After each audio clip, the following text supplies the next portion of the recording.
What's going on, everyone? It's David Palmer, Leo King, and I've got psychic Scott Cruz with me today. We're going to be talking with him, going over our experiences in the spiritual world. It's good to be with you, Scott. What's going on? What's up, brother? That intro music is fire. I love that intro music. Did you create that with AI? Yeah, that was just an AI track. That's it. That's hot. That's really hot music. Yeah. Thanks, bro. I mean, honestly, that's people get weird about music, and you're a musician, and I'm sure we'll be talking about that. But some of them I had were kind of extreme, edgy, and people were like, I don't really like showing up to the daily video or whatever video and it being too edgy.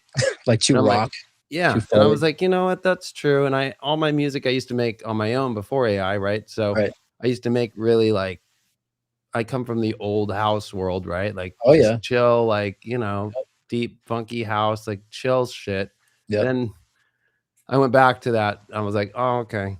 I don't have That time. vibe, that vibe's appropriate though. That's an awesome. Yeah, it's sick. I like that. Well, it's good to have So, you with me. I'm glad to have you here on the show because we've done work together, but we've really never actually done something to where right. you know we can know more about you and all of the experiences, especially in your psychic background. And you know, there's so much that I feel like whenever we've done shows, there's just so much more that people Right. haven't got to see about you. And I'm sure even with me, there's people in your audience that like, hey, what's going on with me and what I do or whatever. So then there's plus a lot of energy happening right now. And I feel like it's important for us to really get that out there to people. Yeah, I think now is a perfect time to collaborate, because I was saying like June is like the fragmentation integration phase where we're breaking away from older patterns that don't work, older relationships that work, and then finding the true ones that do. And I think it's important now in the spiritual communities that we find our peeps. We got a lot of crap out there, and so I think we're being overshadowed. The real readers, the real practitioners are being overshadowed by the phonies and the grifters.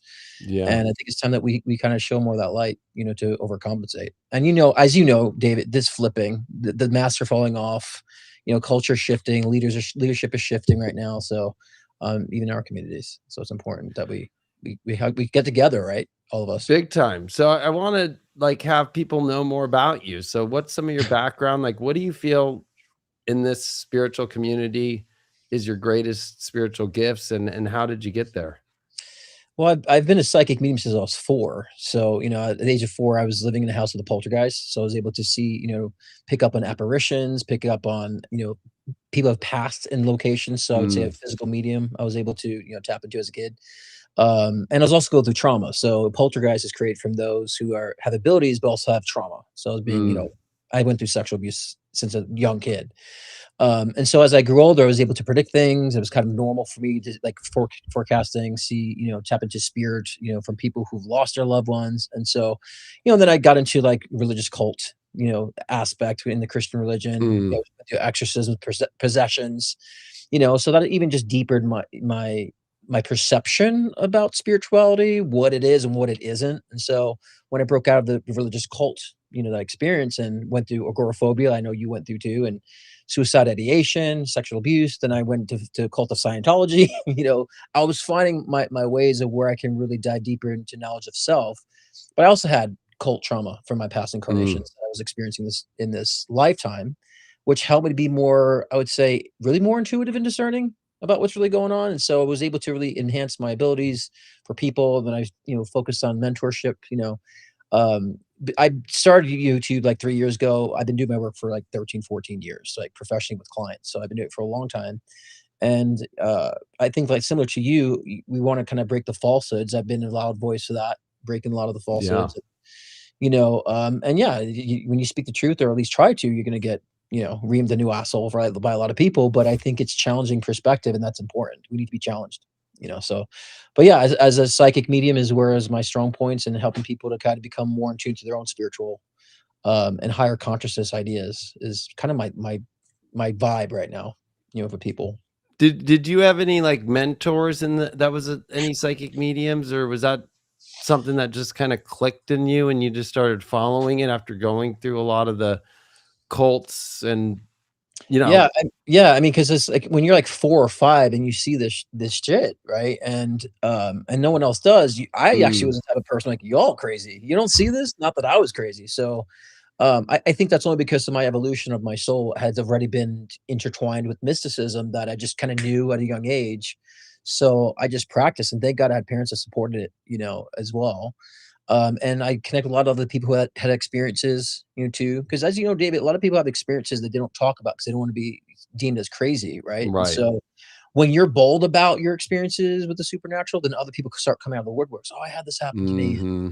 Mhm. So I think that was kind of like head on ingrained in me at a very young age. So I really didn't feel like it was crazy. I just wanted to know more. I wanted Right. more, actually. So I've actually seen you on TV, and that's something we have in common is doing spiritual work on TV, which honestly, I don't think people really realize it's maybe not as glamorous as it is, at least in my experience. There's a lot of headwind against you when you It's do true. something like that. And you have an interesting story because really you got really found in the biggest way possible, which is to not just be a psychic medium, but then to turn into a television psychic medium. I'd love for you to go into that because that's quite a extraordinary feat to face, and also it's an extraordinary, thing to celebrate too, because it is Yeah. not an easy thing to do, and I can relate, you know. Yeah, but you have way more experience with that because I'm an Aquarius. We don't like to be kind of in the spotlight in a sense. And right now we're being called to. So at that time I was like behind the scenes mystic. And so when the opportunity presented itself, I turned it down. And I had the house. I was like, come on, I'll be You turned fine. it down? Oh yeah, I said I don't want to do that shit. It's too sensationalized for me. I don't want clown Mm, music on Bravo, playing underneath me. I don't want all that. And so, and then like Spirit kept encouraging me, like, do something out of the box, dude. Like, go for it. I'm like, all right, let me drive down to OC, from LA. And I did. And of course, the predictions that I made came to pass and made a huge scandal. And it was definitely real. It was nothing was set up on that. And right, but I was not wanting it to be public. And when spirit calls you to do something and you don't want to do it, you're going to do it no matter what. Spirit's going to get you in there. And so here I didn't want to be public, and it went everywhere. And I still like didn't take advantage of that. I was not like I was on the show and I'm a Bravo right, psychic. Like I didn't do any of that. I still kept it to myself. But that really got the footing going as far as like being booked out for a year, for several years, and not having to advertise and working behind the scenes. So it was good boot camp, because I was reading before that, but I was also composing for TV and film. I mean, won a lot of Telly ah, awards for my music and major networks. So I was making good money. I was fine and being a secret mystic. But now, 13, 14 years later, I understand why I had to be public with it because, a lot of what I get from people that appreciate is that I go against the grain and bring spirituality down to earth, and make it right. tangible. And people need more of that, you I know. I think it's interesting you bring up being a secret mystic. How long did that last for? Would you say? Up until that point, because I was getting to a point where, like you see those TV shows where you have to stop someone. I'd be at the gym. I have to run across the gym, tell someone their friend has passed away and they're with them right now. And I remember the guy says, our song just came on. Like moments like that was happening so much every day. And I'm like, I can't live like this. This is becoming too Mm. cumbersome. Like I got to do something with it. And that's when I decided to create a Facebook page, and then that's where it connected with the whole Bravo stuff. And So it you was know, through your Facebook that Bravo, like a producer found you, or a casting director was like, "Oh, I like him."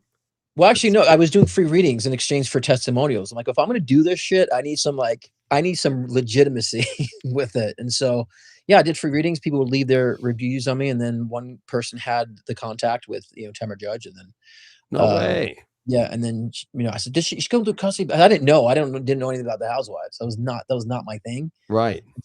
So I liked the fact I knew nothing about it. And so then she called me, we hit it off. She was blown away. And I remember like telling her things like that she couldn't believe. She thought it was bullshit. I told her son was gonna have a girl, and she's like, the doctor said it's gonna be a boy. I was like, nope, it's gonna be a girl, and it was a girl.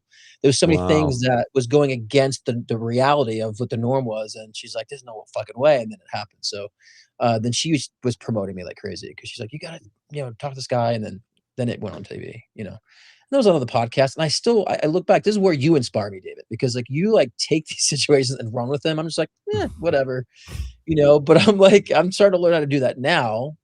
But I'm glad I kind of had the time behind the scenes to develop what my mission really is now at 44. Yeah, but I think we all, in any spiritual modality that we're all in, we have that I love that you called it like your kind of secret mystic timeline in your own life. Like I was the same. Like I used to Yeah, just like write charts out at a Starbucks in Huntington Beach I love it. and do readings at like grocery stores, like where you Wow. would like get like lunch, meet Yeah, people like drive the old school way and be like, hey, yeah. let's meet for the reading in person. Like it was like a big thing when Skype came out to be able to like, Oh, oh, remember do a Skype, Skype reading. right? So for me, it was a lot of that, like really like on the boots on the ground, literally like, oh, okay, like I'll meet. Yeah, okay, you want a reading? Because it was very weird. And then I was on psychic hotlines. And so people don't know that about me a lot is that I did astrology, but I also was a psychic on the psychic hotlines. And then they brought it to the internet. And so then I would do it on there. And then I was on Yelp in LA. Oh, I remember, yeah, remember So I'd that. get calls at 3 in the morning, dude. You did? All the time. It was always like Friday, Saturday nights, 2 to 4 AM would be like big customers that was like, I will pay $400 right now. Like, oh, Wow. okay. See, that's funny because I was cloaked at that time because when I was on when the television thing peaked, right? And my number was on Yelp. No one called me. They just booked.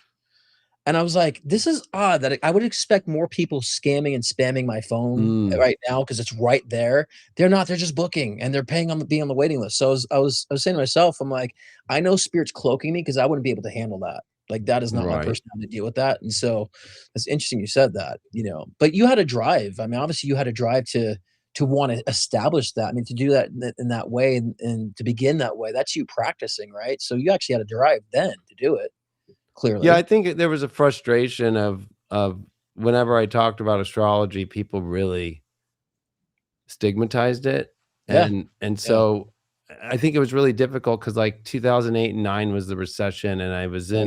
in most people don't know, but I was like a car salesman at the end of my journey before an astrologer and Like, a finance literally? manager, literally. Oh, that's funny. And then before that, I was a parts manager at a boat dealer for 3 years before that, Fun, fun, fun. right? So, like, I was, like, in dealership life, and then we went out of business. Yeah, The car sales was the worst thing. So, I was on unemployment, and I was like, "What am I gonna do?" It's like, "I'm gonna go for what I really love." I was already yep, doing astrology, but, like, I'm gonna go for it, and honestly, it was like a leap of faith for me, yeah, like, yeah, "Okay," and then I didn't have much support. People were like, "That's impossible." I right. got that a lot, like, "That's Yeah, impossible." yeah, But then I already had done MTV, like 2 shows and like dating shows, and I yeah, made like some waves back in 2006 with those shows. yeah. But that there was no MySpace was out, but people really didn't know MySpace. MySpace people except Forbidden was like the only chick, and actually I was friends with her, and she's dead now, Love rest her MySpace. I soul. love MySpace was the But jam back then. like, so, like, doing MTV, it was like people would see me on the beach in Newport Beach during Right, July 4th with, like, 200,000 people, like, "You're the dude from MTV." But right. that would all there I'm like, nothing's transpiring from that. They just think I'm the guy who, So that was made not out with the chick, right. it had the girlfriend on that wasn't my girlfriend, but whatever, and made her cry, and, like, it acted like it was no big deal. But I So that intentionally was did that. I that intentionally was did that. that wasn't interpreting to, like, people interested in actual astrology. It's more about the personality, right, at that Correct, time? it was about just some 21-year-old dude from Right. OC who had no problem making out with a blonde and letting the brunette sit there and get kicked out of the house, you know what I mean? Like, "Bye, I don't wanna be with you," you know? And that was all intentional, by the way, of like, I know I'll get waves if I do this. Yeah, yeah, yeah. But But what was then but what y made you, like, really put that in, like, gear and, because I know for me, it's just like it just, like, popped in my existence, but, like, were things getting more intense with you psychically with that? yeah, I mean, from 2000 well, actually, on one of the shows next, I actually used astrology, and that's how I got the girl on the show. Yeah, Like, I was in the yeah, next bus as one of the 5 dudes, and yeah, the girl like, 3 dudes went before me, I'm like, I'm not gonna get picked. But then I'm like, actually, you know what? These dudes, I don't know what they're saying either. I don't know what they're doing, but this chick's yeah, picky. yeah. Whoever she is, I don't know what she looks like. I don't know where I'm at. That's the whole thing Right, about being in an X bus. It's like it's an RV with no windows. right, right. And they turned it into a little couch and they have all the cameras right there and you're being yelled at. Like I got caught smoking cigarettes in the bathroom, like, it was bad. So already I was like in trouble, right? But then I walked out there and they made me put on Renaissance clothes. And she was in Renaissance clothes and she's like, I want to have an old fashioned Renaissance like date. I'm like, and we're at some like house in Hollywood Hills. I'm like, that's a okay. very So I just, nice. first thing he said is like, what's your sign? She's like, oh, I'm a Yeah. Libra. I'm like, oh, I'm a Leo. She goes, you like astrology? I'm like, yeah. And then boom. So I won the show. She picked me. And I'm like, that worked. So then the other people started seeing, because it was 6 months apart, parental control in that show. Yeah. People on the beach started being like, you're the dude, you're the Leo guy. So this is actually where it all stems from. It's like, That's where it you're the started. Leo guy from MTV. Right. Believe it or not, my first girlfriend that came after that, she saw both shows and saw that my name was Dave on one and Palmer on the other, and then searched for me on MySpace and found me. That's funny. And that's true story. And that's where it Yeah. really came from, is like, I'm building up all this astrology. I'm doing readings. Right. And then finally I get this opportunity for ABC to go on one of their biggest shows. And Ashton Kutcher, Tyra Banks produced that, and Warner Horizon, What show was that? What show was that? True Beauty on True ABC. Beauty. So like Okay. ABC's only reality shows of like living together is Bachelor, Bachelorette, and True Beauty. Right. And so it's done by Warner Horizon, who does Bachelor and Bachelorette. Yeah. And so, it's like prime time, the biggest show. I get on there for being an astrologer. And I'm like, okay, I'm going to use this show to propel astrology into the mainstream, because it wasn't there. How was the interest though? Like when you went on it was horrible. The interest was bad, really? So like they used the show to mock my astrology and say that nobody wanted a reading. Oh, interesting. When even though everybody was getting the reading and loved it, right? But they used clips of other stuff. Then they just like made fun of me, like being like, the moon's in Virgo right now and it's on Saturn and it's testing my self-worth. And they would just make me look like an idiot with it. Right. Silly. They made it look like a joke. So then Jimmy Kimmel attacked me, being like, astrology's for bullshit artists, and right. And then so like so actually, if I look back, it was the best thing that ever happened to have the media go against me with it, because then it gave the idea in Hollywood of like, actually, I want this guy on. Nobody else is out there that we can find that talks astrology on TV. Right. So every show opened the doors for me. Every talk show, and it did the flip. So like, that's what's funny, is most of Hollywood is into spirituality. So, and they all know, and most of the in the elitist groups practice astrology, and practice they do. And we'll get into everybody in Hollywood has their psychic, their astrologer. Like, those are the two things besides their assistant and their PAs at the thing. You know what I mean? Like, it's like, no, I need to have my psychic and my astrologer, like, go over this. Well, it's a big change though, because I really feel people, I mean, I've had a couple appearances, not like I was a consistent like that, but I feel like, there was a dent I still made too, that where people start recognizing certain spiritualists, astrologers, psychics, and like, there might be something to that, because they didn't play the circus music under me that I was afraid of, they kept flashing back for several years and like, look at this. And so I feel like a lot of that made a dent for people to feel okay, or at least to accept it more, or at least curiosity. Because I tell people, if you show any bit of curiosity in the spiritual space, you'll have something happen. You'll have an evidence pop up somewhere, just curiosity. So I feel like those who, broke down, the need, because I had to get out of my way of wanting to be secretive about it, obviously. And so but now I understand how it's everybody who does so makes an impact in our spaces. Because look at now, David, so many people now know their sun sign, rising, and moon. They're like, oh, I'm Aquarius or Virgo rising, and before just like their sun sign. And so it's gotten so much more immersed in culture, which is a great sign. And because 2030 is, I feel like that all this mysticism will be confirmed by 2030. But I think it's a wonderful time to see that progression with what we do, Right. And it's needed. Right? It's so needed. I mean, honestly, that was what drove me, was I felt the thirst of the collective in a weird way. And I was like, well, I guess I'll try it. I'll see if it works. And so I'm the first clip in American primetime television. And it's ironic because it's my first scene in the show of like, it's me introducing myself by walking on a stage, and then like the host talking about me. And then like my first thing is like, hey, I'm a Leo. What sign are you? And Erica's like, I'm a Gemini. I'm like, really? And then I go, well, I'm also a Leo ascendant, and then I go into like my 12th house sun, and like so like the beginning of like that whole sun moon rising Yeah. Yep. was 2009 filmed, aired in May of 2010, Mm. but that I'm the guy. Yeah. And Yeah. that was crazy to be the person that did that. Well, Because yeah, like yeah. that's what But I became a think firestorm that I didn't even know how to yeah, deal with, to be honest. And that's where like we're going to be talking about our anxieties and how we've overcome those too that come with this work. But that's yeah. where it stemmed for me, was actually that moment. 100%, 100%. Well, I have to say, because we're opposite fixed signs, right? So, but we have one thing in common: we like to rebel. Yeah. So, if someone's like, "Oh, they want," I want to prove people wrong. Actually, when people have any sort of opinion about something they're wrong about, I want to prove them wrong. So that's part of my nature too. That really pushed me out further. I want to extend it, like the scrutiny of psychics. I'm like, "Oh, I'm going to prove them wrong. I'm going to be the one that's going to prove it wrong." So, but yeah, the anxieties I dealt with because there was a period of time after the whole when I left the cult, the Christian cult, and Mm, possessions, exorcisms. I wanted nothing to do with spirituality. As a matter of fact, I class myself as an atheist. I'm like, I right. don't believe this shit. I don't want this shit. I'm done with this. I don't want any involvement in any of this. And so, and so I had a massive amount of anxiety because I was obviously, stifling my abilities, but also suffocating Mm, them. And so I had so much anxiety. I had agoraphobia. I couldn't leave my house. It'd be so much energy to be around in public. I couldn't be in public. It took a lot of energy to go to the grocery store because I was mhm. silencing a lot of that energy. So, but I was also amplifying the energy around. It was too much for me to deal with. So I stood in my isolated bubble in Beechwood Canyon in Los Angeles for like 2 years, You were and there in Beechwood with the Hollywood sign, I lived but yeah, lived right under the Hollywood sign, Beechwood Canyon for 11 years. Yeah, no and way. you know I that didn't area? know that. I mean, I've known you for a while now, but I didn't know that's where you were at.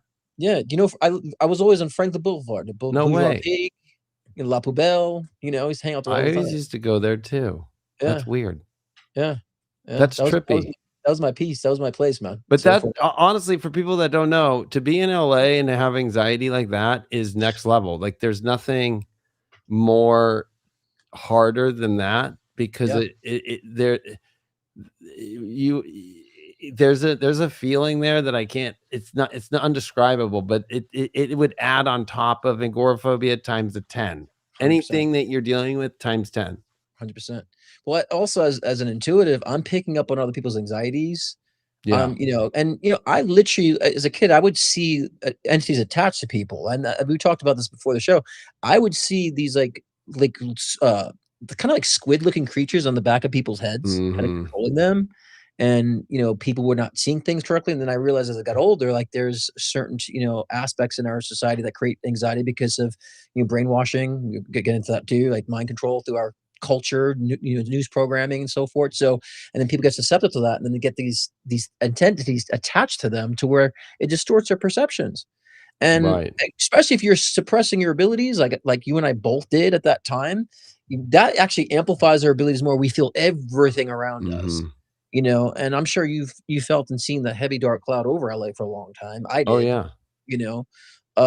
And so, the ways I got over that, I actually had a spiritual attack when a friend was over, and Mm. I would have, some friends of mine come over and be like, they would see this dark entity go into my hallway. And I'm like, people keep telling me this, like, what is going on? And so, then a good friend of mine says, God, I think this is attached to you. I said, I think it is me. And then all of a sudden I started to like go through another possession experience. She laid her hands on me, she was like bringing peace. And I realized I was purging trauma. It just all just like came out. And then I got to really focus on my trauma, like psychologically now, and come to terms with that, come to peace with disabilities, because I've had this entity that I've created manifested from the poltergeist experience from my trauma, right? Right. It was, we can create these entities, these shadow figures, and I did. And so I eradicated that. And that's when I started really working and developing with my abilities. Then my anxiety went away. Then like I just wanted to be out. Then I was able to like shift and shape the energy around me. And I know you and I are both manifestor generators, right? And so Yeah. I was able to really alter the spaces of places I wanted to be in, and to understand like, oh, this isn't a detriment having these abilities. It's actually a superpower. And that's where I start to like really get out of the anxiety. And the agoraphobia kind of dissipated. I still now have to be careful where I go with crowds because I pick up on the energy, but It's It's true. completely different, you know? But that's the thing, it's like agoraphobia is kind of the staple of, like, a long, slow, gradual buildup of anxiety that Yeah, turns into panic, that then turns into full-blown, like unless you've really had agoraphobia, like, where you don't leave the house, like, for me, if I opened the door and saw the sun and just or if the wind was hitting my fucking windows, dude, yeah, yeah, yeah, I'd have a panic attack, yeah, and yeah, for me, it was the trauma of not like I was like Mr. Tough Guy, like, okay, people are talking shit on me, whatever, yeah. and not and then, like, the pressure of all of it, and Oh, then yeah. I had some psychic attack, like, shit, Yep, I'm not gonna name the psychic out there, but a big you're good. psychic attacked me, a big one, Yeah, and that shit, like, the experience of that was, like, so like, blew my mind because I'm like, "There are human beings that are actually like this out there." totally. Yeah, And and I it took felt me a long time. violated. I felt violated, actually. Yeah. And so that's what really tanked me, and I was living in downtown Hollywood, dude, like, not on Where? Kester and Chester? Kester and Hollywood. Okay, I know who that is. And, like, Sonny and Cher wrote I, they wrote their songs in my apartment building. Yeah, yeah, yeah. So and I was doing my astrology every day, and I'm, like, having to keep up with daily and I was doing 5 readings a day. I did that for, like, 7, Oh, 8 years to get the money to build studios and shit like that. yeah, I that was I can't believe I used to do that much too. And Right? 7 days a week. I I'd be know. doing, like, half day on Saturday, Sunday. I'm like, "What the fuck?" So But then I understood that was all training. I was so, like, enamored about, like, I'm doing this and, and also the feedback, like, really stimulates you to, like, keep doing more and, especially with mediumship when I was doing, mediumship and having that level of connectivity, was very intriguing for me. It was almost like it was a high for me to do that, you know? yeah, I mean, honestly, yeah, it was meant to happen, but it's Right. one of those things to where like, if you look at people and we go to school and then we get into life and you get a job, there's no training on how to come into the psychic world and do that 0. full time and then take on everybody's energy every day. You're doing 5 readings a day. You're putting out this. You're feeling all the energy around in LA of all places Yeah. before all the BS, pandemic bullshit, because Right. that's when LA was thriving and there's a million personalities and a million different entities and a million good and bad and it's all mixed in together and you have to be discerning of every moment, It's true. every time, you have to pay attention to every corner, every Yeah. situation. And that's just and then you get a psychic attack, then it's like there's nobody there to help you but That's yourself true. to work That's through it. true. And as a manifesting generator, there's nothing worse than the frustration of like, I can't respond. But that's kind of the weird thing is like the universe forces you in a moment to go, you're not supposed to go do anything but face this right now. That's right. And that's what got me out of the agoraphobia too is understanding that. And yeah, there Yeah. is no support because, even my intellectual mentor that I looked up to that, owned a production company that I composed for, very much into scientific stuff, and I loved it, but, he didn't believe in my space. And so what we have is like these kooky, crazy older ladies that are psychic that we have as mentors that don't really relate to our vibe. And so, yeah, we just had to figure it out for ourselves because no one else around us would understand it.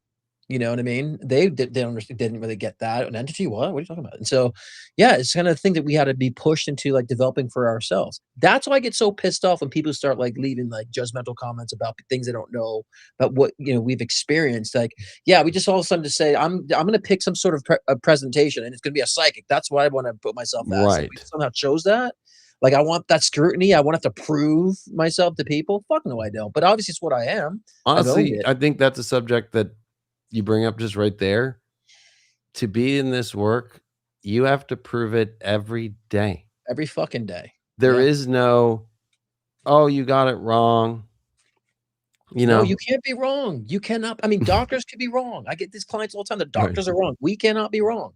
God forbid. And so that's why I decided to go online and to do live shows to have a resource where people could see me doing it live, Yeah. and seeing the responses and seeing, that I'm not doing it behind the scene. Here it is. I'm actually performing right in front of you. You can go back and rewatch it too, so that's been my mission to prove the space correct. Actually, I actually talked about it last night on my live show about my reason why I'm online. When I think, yeah, like, because being a like, especially in your case, being a full-blown psychic and doing medium work, because there's Yeah, also that those are 2 lanes in the same, but they're also their own lanes, completely. you know, you're not just sitting there talking to the past loved ones all day, like, you're also, like, truly tapping into people's energy and looking at their future, seeing what's happened to them, where's their blocks, like, you're doing I mean, it goes on and on and on. And past life regressions, Yeah, because that's important too. People need to understand the totality of their soul evolution, not just their future. They need to know their past too. So I definitely will do past life, regressions for people too, so they understand like how the patterns, the karmic patterns are fitting in with their current life today. yeah. It's like, oh my God, like that makes so much sense why this theme is repetitive today and why I feel it so bad. So people need to know the totality of their experience, They do.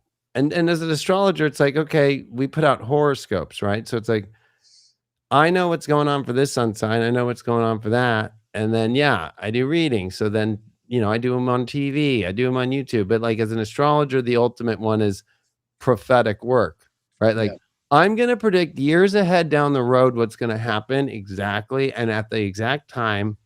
And so that's when I got out of my agoraphobia right, and I got out of my anxiety. right, That's when all my energy shifted in 2016 to big prophetic like conferences and like, hey, the next 5 years and this will happen, this will yep, happen, this will right. happen, this will, and then that, believe it or not, it kind of shifted me into that space without even me realizing it because nobody was doing it. I was like, for me, it's always like, who's ever not doing it, I'm gonna go do it.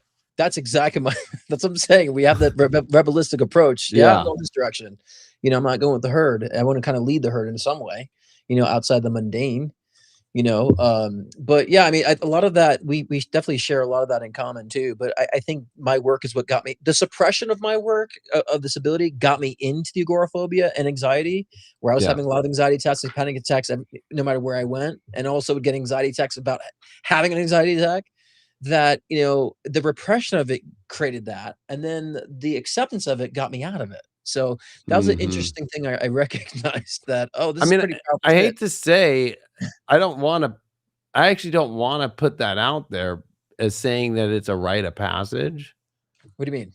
that being a psychic in all levels, that's a rite of passage to being one is the anxiety, agoraphobic, Oh, like, 100%. I Yeah. I mean, because I don't want it to, like, scare people, but it's, like, one of those things where I'm, like, the only ones I know that have got their shit down and are really in, You've been through it.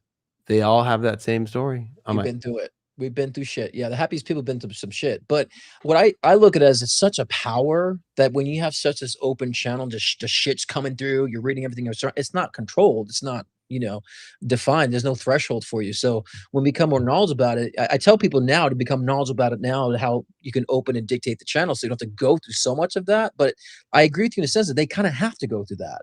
yeah, Because it's the only way you can understand how to navigate and really, like, refine your channel the most and really understand the layers of dimensionality we can perceive and that we have access to, and then we can start picking those different dimensions apart, be like, "Oh, this is three-dimensional reality, but here's the fourth-dimensional reality, here's the parasitic beings we have going on there, the right. residual imprints we have in fourth dimension, five dimension, we have the intuition, spirit, Akashic records, channeling." And so then we can actually start seeing it more acutely as far as, like, the different dimensions of consciousness and spirit that we have.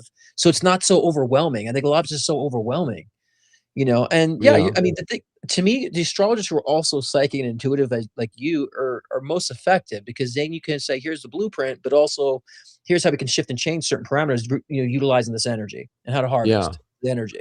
Well, You know? it's interesting, like, the New Age community would call it a dark night of the soul.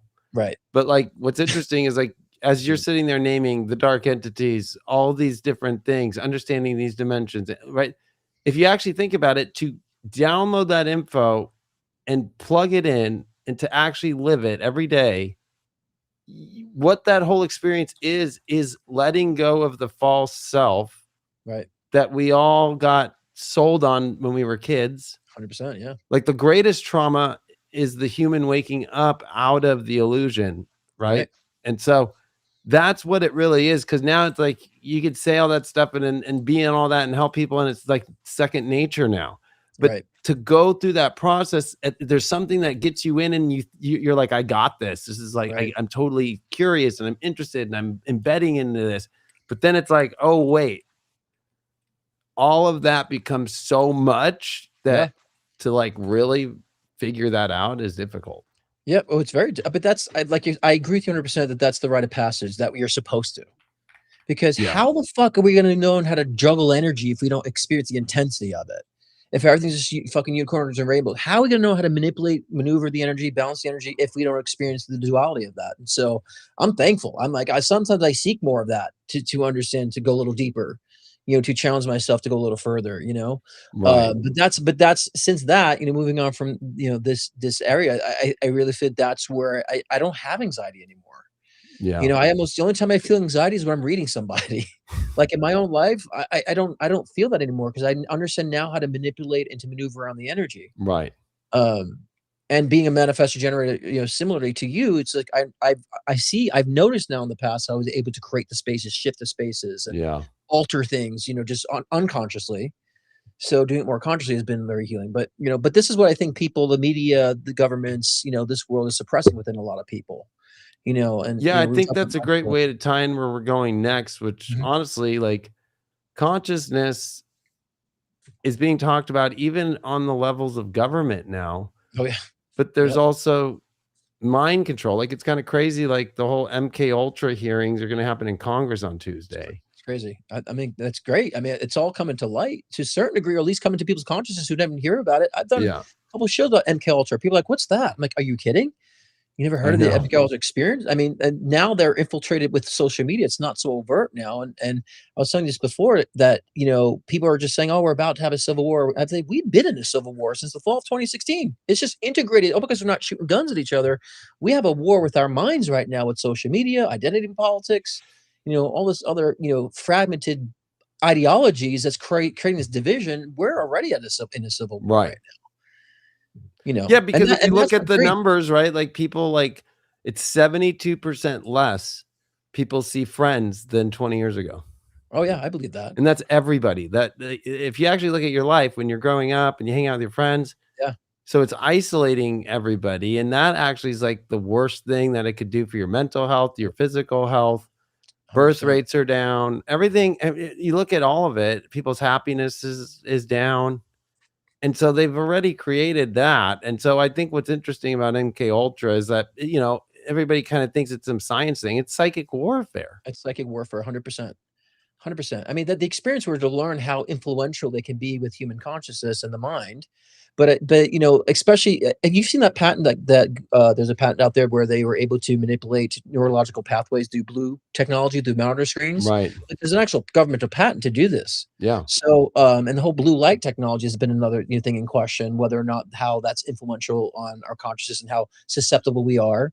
Especially we're finger fucking that screen like constantly and Right. and being so upset with the endorphin rushes and being influenced. I mean, there's so many numbness going on that we are already deep well into the MK Ultra still, and I think because they're not overtly doing those experiments, they're actually practicing it. And they've been practicing it, for quite a long time. Yeah, You that's where know, like RGB comes in, right? RGB, yeah, Red, green, blue, and then our screens, like yeah, televisions. But it's funny, my mom's dad, my grandfather on my mom's side, he had a TV repair shop. Okay. mm, And he sold TVs from like 1959 to like 2000. yeah, So like Zeniths and all that, right? So I yeah, grew yeah, up as a kid, like, learning about all that stuff. And so those right, older tube, really older TVs didn't have the abilities that when they really started to switch to HD TV that's right. and putting out these LEDs and plasma TV, Yep, right? Like, and adding RGB as like pulsating out to people. It reminds me of the Riddler with Jim Carrey yeah, when he's doing his whole like right, I forgot the name of his little thing, yeah, his yeah. I know what you're machine. talking about. Yeah, But that's what actually MK Ultra is on a big level, especially if you 100%. just look at the last, like, I don't know, 6 plus years, whether it's COVID or whether it's all these Yep, assassinations or whether you just see people like these are all like extreme psychic warfare that they can trigger not just through sending psychic kind of dark energy out, but then physically activating these things Yeah. Yeah. in ways that I just watched a movie, I forgot what it was, I forgot the name of it, but where they were just these people were recording, like, frequency sounds, and they were picking up on this, like, foreign frequency that was actually harvesting, like, negative entities and so forth. I'm like, they've been using sound frequency technology and sound warfare for a long time too. I mean, they used to use that certain frequency of sound to control troops, to rile troops in, and so to think that we don't have that now, that's, undetectable sound, we totally do. And, there's times, I don't know if you experience this, I'll be driving somewhere, going through a neighborhood, and I just get, like, lightheaded where I'm gonna pass out. And when I move away from that location, like, I regain, my yeah. sensories back in a sense. I'm like, "What was that? What frequency was over there?" That And always I happens when I leave Sedona and I come back down the hill and yeah, I come into Phoenix. I feel that frequency because yeah, Sedona's really not in that. Like they have no right, lights on at night. right, Good right, luck getting good cell service or right, internet in Sedona. I have to bring my exactly. Starlink. Yes.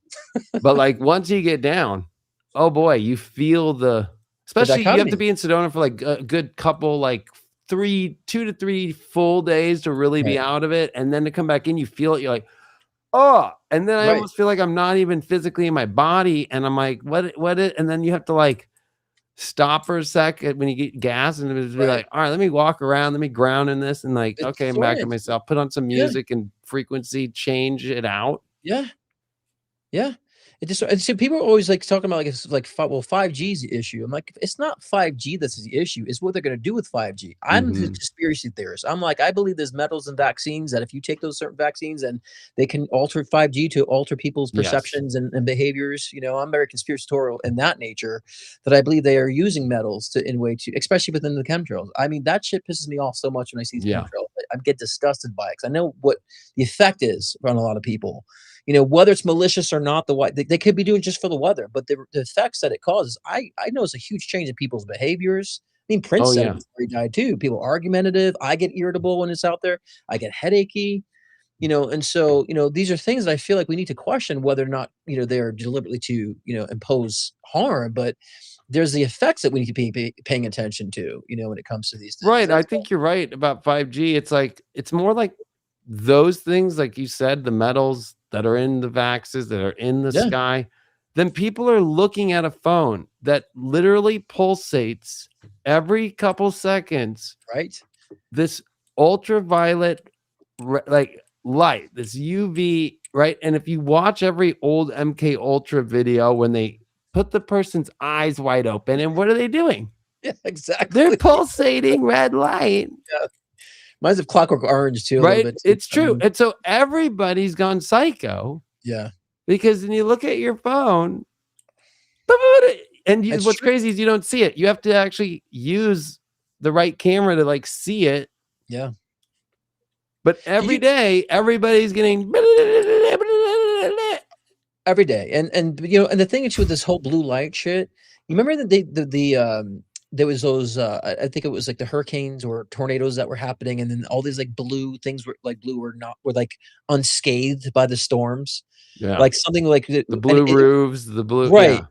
Because then I'm thinking, are these really Oprah's storms that queen of that. She's queen. yes, yes. She was fine in the fires in Hawaii. No In big deal. Hawaii, right, exactly. And so, there's something with this blue light technology, something with the blue color when it comes to like laser. And so, and again, they know about all this. And but yeah, we are totally under psychic warfare consistently with NK Ultra with our technology and how we're influenced, infiltrated, and all these fucking psyops that there's to me, I think a lot of people are seeing how obvious they are now. But it's those things that rob us of our psychic and intuitive abilities because they really just dumb everything down. They dumb consciousness down. And so, um, Well, but and I yeah, think for people who don't go through really accepting all their like, there's so much repression of humanity of, like, all these spiritual gifts within people, oh, totally. and that, for somebody like you or I, like, you have to learn how to still live with these things and know how to not let it hijack you. Like, so, like, it's funny, I've had That's very combos lately where people are like, "How do you deal with the hate?" Right? Like, comments or whatever. I'm like, I don't even know who the person is. So I don't I I'm not admire you. I right, admire you. what I like, c Yeah. like, okay. And even just recently, I've been like, I'm just not feeding the beast. It wants your reaction. Like Yeah, if you actually look at social media, it just wants, it sets you up to want to comment, to get upset, to it's true. put your view out, to upset yourself, upset the other person. Right. And so like you have to look at like, are you just commenting all the time? Like But and I, you know, never happy? I used to say, why do we even have reviews on things? Why do we have to leave a review like, oh, I didn't like this music. Oh, I like this. Why do we care? Like, why do we care? Can't we just watch it without the, infiltration of someone else's opinions? Yeah, I And mean, so, it but used to that's be the the yellow pages and, oh, okay. right, Even if I would sometimes not do the ad because I'm like, this person's doing it. Like, where's Dan's plumbing or right, something? Like, okay, I yeah, bet you he knows what he's doing more than this ad in the right. yellow pages. We had more discernment back then, right? But Yeah. to me, that's the mind control. Like your opinion is so valued. Leave your opinion to keep you fixated and focused on the mundane. That you're because everyone now thinks their opinion is so valid about the stupidest shit. Like, who cares? The simple saying, everyone opinions are like assholes. We all have one, and they all stink. Most of them stink, right? So, but I think that's another mind control to get people to think they're so important. What they have to say is so important. I personally Mm, I stand up to those who come against the space because like the spiritual space. I said this last night in my show. I'm not here for Scott Cruz. Scott Cruz is a representation of the spiritual space, and so I'm right. here to to defend and to promote the spiritual space. And so when people start taking a shit on the spiritual space, it pisses me off. I stand up for it. Stand up Yeah. against that crap. Well, because You it's know? that's an interesting concept too, because I can relate with that. Because like once I'm not doing my work or I'm off camera or whatever, like if you were to be in my life, like it's not like I'm in a astrology chart all day, or it's not like I'm, you know what I mean? Like, but I'm still in a spiritual space though, but it's just like there's something about showing up. It's like, in some traditions it'd be called the sanctum, showing up to the sanctum to be Right. able to do the work, right? Sure. And so I think in this work, the new sanctum is kind of like showing up on camera, showing up and doing an event, showing up and doing these things and Right. creating that space is very important. And I think that, that's really what this work really is now online, right? It's like, okay, Sure. so we're Yeah. showing up and we're all going to put our best energy into this. And Yeah. you're going to deal with people outside that are just going to be like trying to disrupt that energy. And that's all good. And it's And just that's part of it. that's part of it too. Yeah, sometimes we need the disruption to fuel us to go further. I feel like, but Yeah.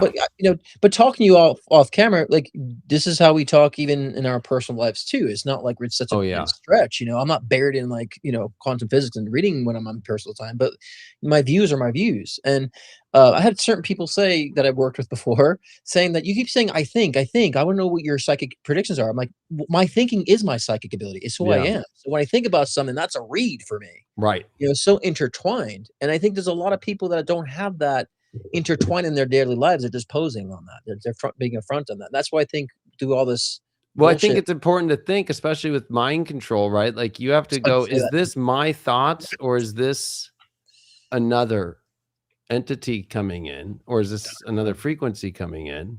Yeah. And I think that's where religion, like, and that's something that you've had way more, like, especially really serious experiences with that were not fun at all. I Oh was yeah. able to kind of avoid that by just trying to impress chicks skateboarding at 14 years old at the Well, I was doing that Wednesday, too. whatever, I, but I but had I my only I did had that for a year and the chicks didn't wanna, like, put out, meaning, like, they didn't like going to second base. yeah. Well, I I had feel that sounds like such a bad thing as a 15-year-old and no, 14, but it I'm like, doesn't. I know that's real though. That's just real. Like, "Oh, okay, like, you barely make out? Like, sorry." But that was same. I mean, surprisingly, that was where I was at that age too, with my airwalks and my Stussy and my skateboarding and going on fucking curbs and but yeah, I mean, but I had to live a double life in that sense. I mean, when we talk about mind control, I mean, the cults really try to get. Like, I was followed. They would follow me anywhere I went because I was in conversion therapy too. They throw me in there and possessions and all that stuff, and so and they would follow me places. You know, I don't all the docs I see right now, whether it's the Mormon church or whether it's all these other cult like Christian groups, it's gnarly. They will do everything to it's keep you bad. in. They will triangulate. They will like it's psychotic what it really Yeah, is. Like you're it is. dealing with psychotic people. Yeah, well, especially I was a Pentecostal Christian, imagine that. I mean, That's that's the most extreme. hardcore. Here's the funny thing though, going through conversion therapy in that system, and then the it was a First Assembly of God church. Try to guess those initials. FAG. I know. Well, there it is. But like I'm that, like, they couldn't handle that. but there was just so much of that repression in there, and I'm like, dude, Yeah. I'm supposed to be successful, and it's none of your fucking business what I'm doing behind my closed doors. I want to be successful. I want to inspire people. I want to be the mentor that I didn't have, Hmm. growing up. And so, I think people too much, and that's the thing about the comment system we're talking about. People have so much opinions about other people's lives when it really doesn't matter. You should be focused on your own lives, right?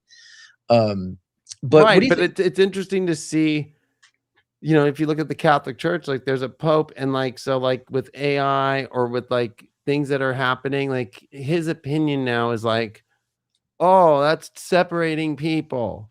Yeah, But it's like you're not getting to the real the roots. separation, like or Like, like the fact that no woman could be part of the church unless they're cleaning your right, toilet right, and making holy water.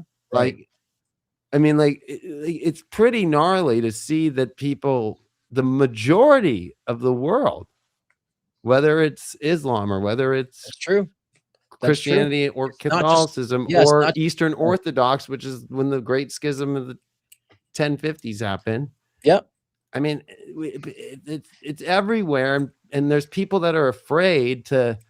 They think they're going to hell, like they've been trained in yep. the cult, and even if they didn't go to church, their parents like it rubs off on them, and I think that's part of the hardest thing.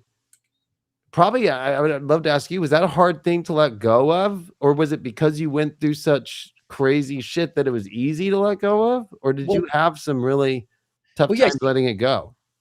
No, because I started seeing corruption and entities attach people in the church, and then they'd Mm, get kicked out of church, like, right when I'd see that for something, and so then I started saying, "I'm starting to see things that are coming to pass," and so, um, going through the conversion therapy, I'm like, "Why is this a focus?" And then the person administering was a closet homo, and then was mm. getting off on shit, so I was being and then I was also raped, raped, Oh I man, don't know if you care about monetization, in the church by married individuals too. So I'm fuck. just like, I'm kind of tired of this. Like, I'm kind of over this. So fuck this religion, because I always had Yeshua always come to saying, I don't think this, I don't feel this. This is not my feeling. And I even hate seeing the word Jesus, because I'm like, Yeshua is his name.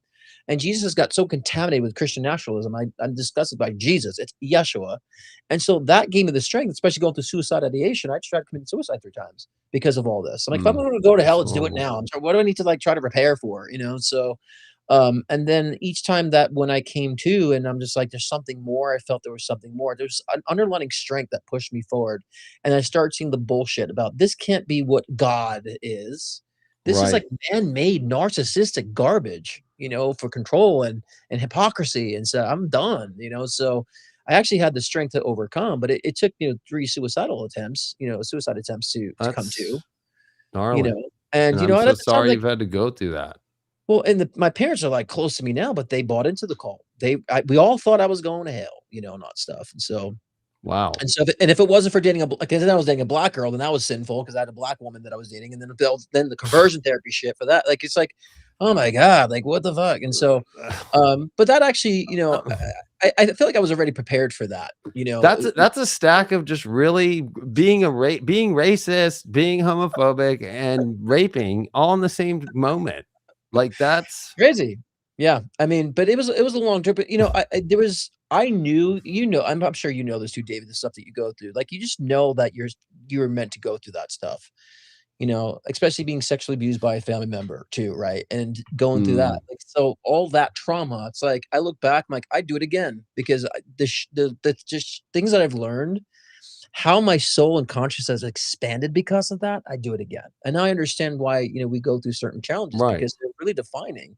They are. Um, but it was easy because of the fact that it just didn't logically make sense to me anymore. Like, this cannot be like what a god, thinks. And so, and by when I was 18, then I completely left, and started my atheist journey for a couple of years. It didn't last very long, but Right. Yeah, 'cause I feel like that would be a hard road to being an atheist because, I felt stupid. like, yeah, that's, like, really no, this is all just random and there's nothing to it. It's just, we're Well, even just, you even know, atheism has evolved since then, because now atheists are kind of more like, not is it agnostic, the term where they're using that term they're kind now. of like, "I don't know, it's possible there might be more, but there's no specific deity." So, back in the day, it was like, "There is no afterlife if you're atheist. You die, you're dead, you're in the ground." Like, that's what it was Because back then.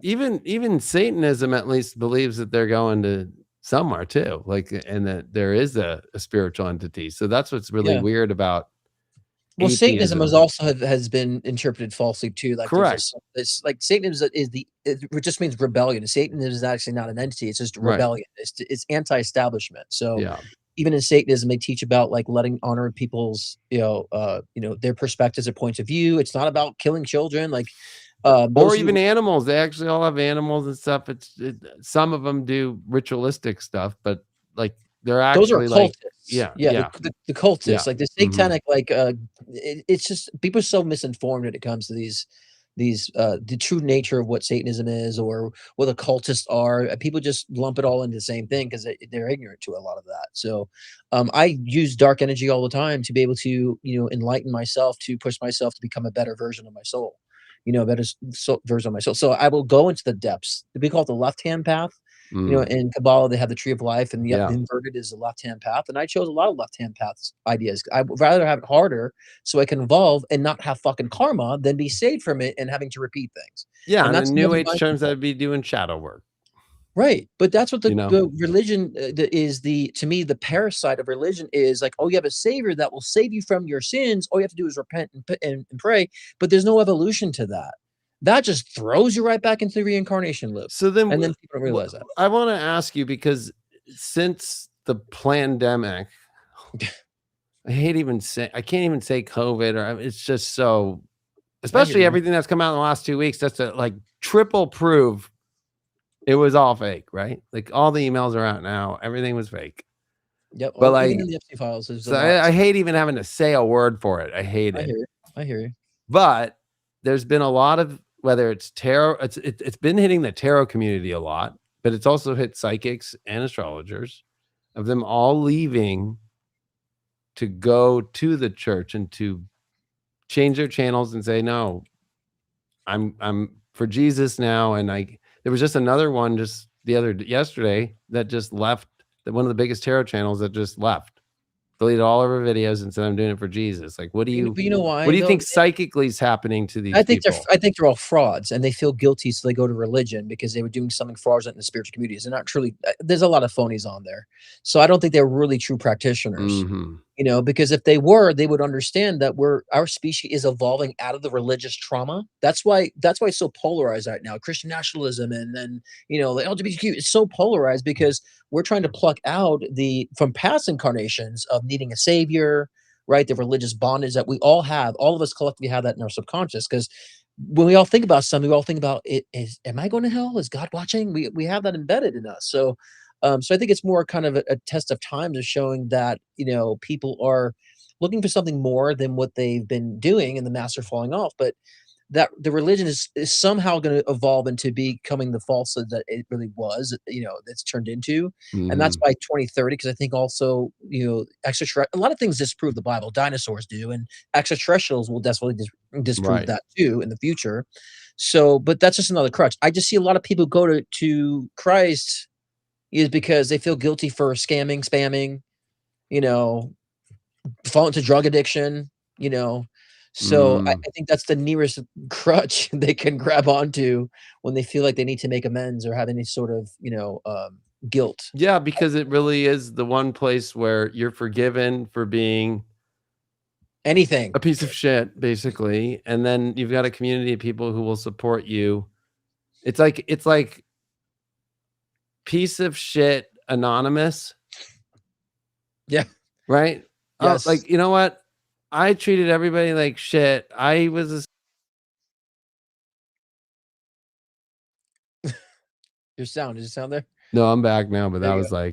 that was fucking creepy. That was creepy, the timing of that. The timing of that, right? Like, because it was weird. As I was thinking of all these like people too that were like Yeah. scammed, that I've seen leave Yeah. lately. Yeah. I'm like, Yeah. oh my God, like if only people knew. And I'm like, that's the perfect place. Yeah, They it is. actually, there's a lot of studies now saying that most of the most, like, narcissism gets thrown around like it's so dumb. Because to be really that, like, you have to, I agree. it's hardcore, these Plus, people. it's like the buzzword of the decade. It They- depreciates the true meaning of right. what it really No is. remorse. Right, They're antisocial. They're disagreeable on everything. right. Right. Like, that's where they end up. It's true. But the thing That's what is the too, studies are showing. So but they that's end up there. but that's the spiritual, to me, the spiritual parasite mind control, because then people are not resolving karma. So guess what? They unconsciously get thrown back into the reincarnation loop because they didn't resolve the Mm, karma. So to me, that's like that's evil yeah. to me, actually. You know, and it's like, no, I want to face my shit. That's a left-hand path. I'm taking that. And so so yeah, and that, so to answer your question, yeah, it's just people who are just feel really guilty for defrauding, because those who are truly spiritually in tune know that the religious structures are breaking down, the political structures are breaking. We can see Right. it. We can You can see it see it. breaking down. And so those who are in tune will be encouraging more of that, actually. So they're just Well, frauds. and They're it's just, fear-based too, right? Like, I'm not, yeah, if I don't convert now, then I'm gonna be left behind, right? But that's so funny because, like, it was all based off, like, in 325 AD when they created Christianity, 325 years later, that you literally have the emperor create this religion, right, and he doesn't follow it till his last day where right, he's gonna die. right. And he just says, "Convert me now just in case." Just in case, right. He bought into his own fear, which is funny, Like, right? and But what was that's funny is his religion was Sol, the sun. He worshiped the sun god. right. And that was a weird time for Rome, of course. Like, it was paganistic and it had Yep, Zeus as the god and all the, it was yep, multiple gods, but it was like, right. let's convert all the astrologers into priests. So that's why the Bible itself is actually an astrological story. Yes. Well, have you seen Zeitgeist? Have you seen Of that course. Oh, documentary? big time. I mean, that is so, to me, like, spot on, It you is. know? People don't want to know that actually the fake Jesus that they use, right? That they stole from is Zeus, right? Because Yep, Jesus, Yeshua never wanted to be a god, never right. claimed to be a god, God, exactly. but they needed that in Rome because Yep, everybody worshipped Zeus, so they converted Zeus to Jesus. yep. But what's crazy, and it's the same story with all these All the other figures religions, throughout the there's world. But if right, you follow the trail over the last year, I've been doing it, like, to get to Baal during Mesopotamia, who is about fertilization, but yep, also this is who, like, Epstein and all of them, they right. all They all worship, worshipped, yep, is Jesus today. yep, So yep, if you and I agree. follow it, and then it was Jupiter, Well, same thing with Lucifer, Zeus, but same you thing just with keep going Lucifer. back, and that's actually so people who go to Christian churches today are worshiping Baal. All. Yep, I know. That's the illusion. That's the whole parasitic evil to me, It's right? crazy. But, you know, and Right. there was someone, I think, in your Iggy sent me something, because I have my Lucifer sigil here, and people will say, "He's a Satanist." And it's like, Oh, no, this is Lucifer, is the sigil of Lucifer is light bearer. It means that you're gonna I'd rather be the bad guy and be enveloped in truth than to be in delusion. right, I would take the left-hand path. So what does light bring a light bearer mean? It means that you wanna shed light on whatever is truthful to you, even if it's uncomfortable. That's what this means. It's not the right, Satan symbol and doing ritual stuff. It's a representation that, you know, we are in a dualistic nature in this realm, and we have to understand the powers of both. When right. people talk about demonic I'm like, it's like saying that divine feminine is demonic because it's contrary to divine masculine. You Mhm. know, they're dark entities that are there to reveal, you know, truths about things in light, and I wanna associate with myself with all that is, not Yeah. just what's safe, and Christianity and a lot of these religions take away from that, and, you know, and I really feel like that is, you know, the next talking about like 2027 to 2030, I think that a lot of the religious aspects is really crumbling and gonna be revealed, which will also confirm the mysticism abilities by Yeah. 2030. Like psychic ability, mediumship will become, you know, very valid, Yeah. um, and, uh, and vindicated as being authentic, and so, I mean, we're in a wonderful timeline, and Well, so a lot of like, because Mhm. we're coming into that timeline, July is massive. Massive, What are yeah. you feeling energetically for July? Well, for those who don't follow my channel, I always go back to April. I say April is a house of mirrors. I repeat this every month. I found it's like I'm a broken record. But those who don't hear, I said April was a house of mirrors. Like it's your every part of yourself is coming to manifestation. It's reflecting to you different versions of yourself that you need to address and maybe kind of move forward and kind of clearing out the house. And June was like the integration to fragmentation phase, where or fragmentation to integration, where we're like now starting to pluck out the things that don't belong, right? And so like we said before, relationships, ideas, beliefs. We talked about beliefs a couple weeks ago, you and I. And so we can integrate with what really works. July is this it's a month of chaos for me as my read because Mm. and there's a duality to chaos because chaos could be like again strife and conflict, but chaos could also be you can win the lottery and that's very chaotic but in a good way. So I really feel there's gonna be a lot of as I was taking a shower, I just saw like there might be more bombs dropped between July and August with some sort of a war that may not associate with America. So I feel more conflict. But I also feel more integration too. So I feel like political systems start to integrate, become more for the future, more for about humanity, the humanitarianism of our species, and people will be finding their groups of people, finding their tribe in July too. So there'll be a lot of movement. I saw a slight burst in the economy mid July too, to where right now it's kind of tanked. So I see a little slight boost, but it will kind of linger there and plateau for a little bit until the end of this year. But I just feel like there's gonna be a lot of bombastic type of, Mhm. events, both personally, individually, community, but also within our world. But at the same time, it's all gonna make sense though. And whatever chaos that we experience in July, like, oh, good, we need that.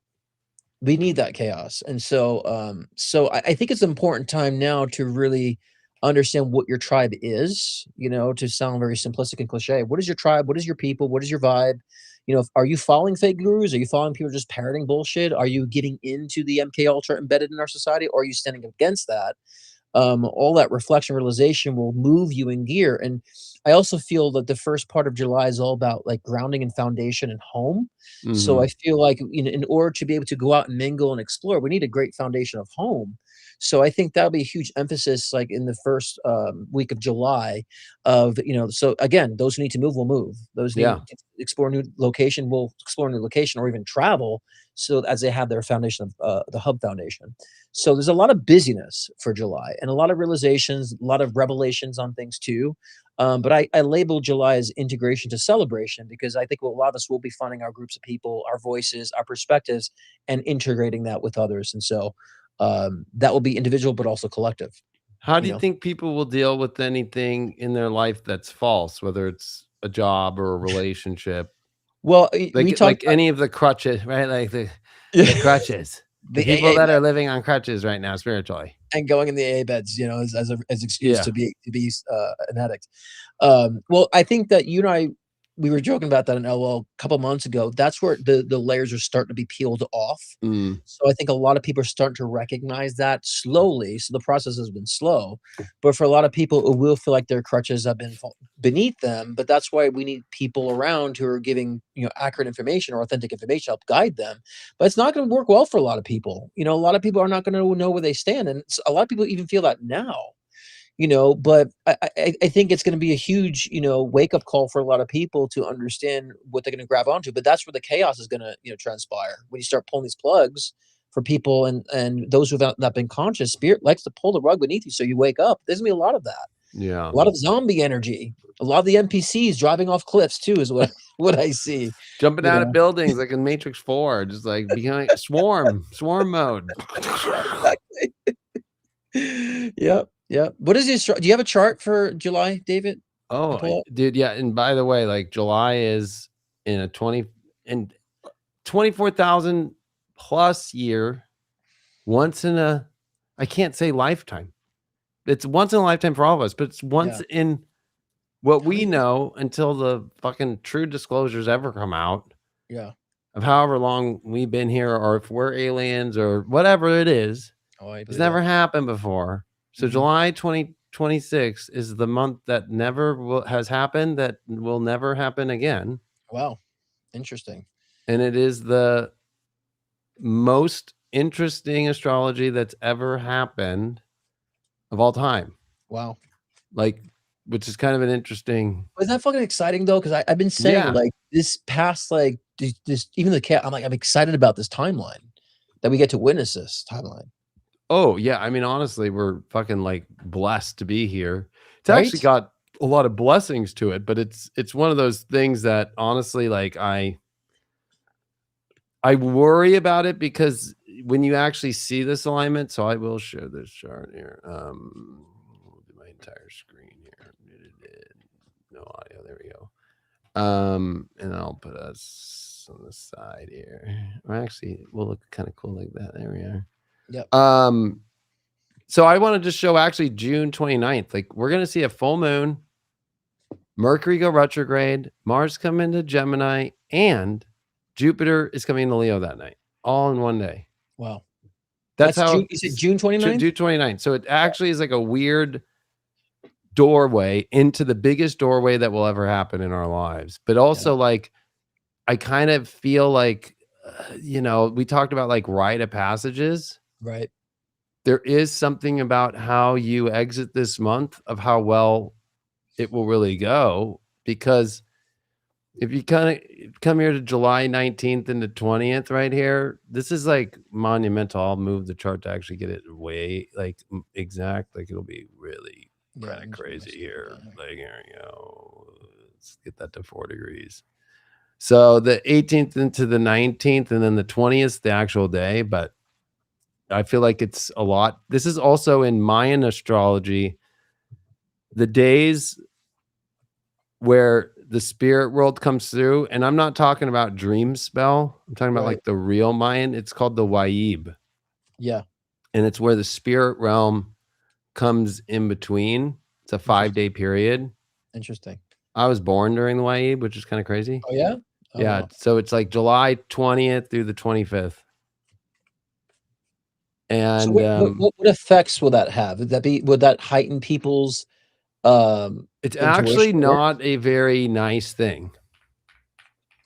Like because you know what you know how we talked about like when you're dealing with all those spirits and like in LA and like all the people's energy and all that shit. Here, so I'll throw this in so people can see the shit. So that will be like amplified during that time. Yeah. So the Waib is a sacred 5-day transition period into the ancient Maya solar calendar at the end of every 365 cycle, right? So like the Waib consists of 18 months with 20 days each. There's that, and then there's the nameless days. The 5 days at the end of the ancient Mayan calendar year consisted of a miniature month called Waib, or nameless days, which because it didn't fit nicely into the ordered cycle of the regular 360-day year. So like we have 360 degrees of an earth of right. So like that 5 days we add on a calendar is actually nameless, and we just like throw it in there to make our own little crazy crap. Interesting. But it really is like, so at first it comes across as a weird inversion of our modern day secular New Year's rituals, a paranoid fear mongering kind of holiday, especially when you compare it to the Aztecs interpretation, where it is where the sun wasn't fed in blood because they were obsessed with eating children and blood. Adrenochrome. Right. On the other hand, it makes for a lot of interesting parallels with fasts and festivals of atonement in Judaism, Islam, Christianity, and paganism. But yeah, the 5 variations on the symbol of the nameless days in the Mayan pictography, and he's unclear of the difference, but it really is where the spirit world is able to come in and out, and it has to be a time where you have to like as a soul be aware. Like you can't just like they like it's like kind of like free reign of soul energy coming in and out of any type. So it is the ultimate doorway. Oh, that's not even Waib. Well, I think a lot of that too is going to be representation of a lot of people's shadow versions that that are still manifest during that time too. I think it's going to be very, very apparent for a lot of people if if they're in tune, but if they're not in tune, it's going to feel very chaotic. Right, because and that also opens the gates to the 4th dimensional beings that are parasitic. Yes. Right, and so there's a huge duality to that, though, with that energy. But I also, what I also feel, David, too, during that time, it's good. It's a good time to manifest too for those who can harvest that energy at that time. So, Right. those of us who are manifestor projectors, we can really set intentions, and if we wanna manifest something or harvest energy during that time, I think it'd be a great time to manifest and That's utilize that true. No, I energy. mean, honestly, it's a portal. That's the other part too. Yeah. During the liminal phase, portals to the underworld were believed to dissolve and demons could roam freely. Mhm. To remain safe, the Maya historically stayed indoors, fasted, and avoided heavy labor. Interesting. But so like I'm born in the middle of Waib. So that's why I was Alright, just like, demon. right, like I was just well,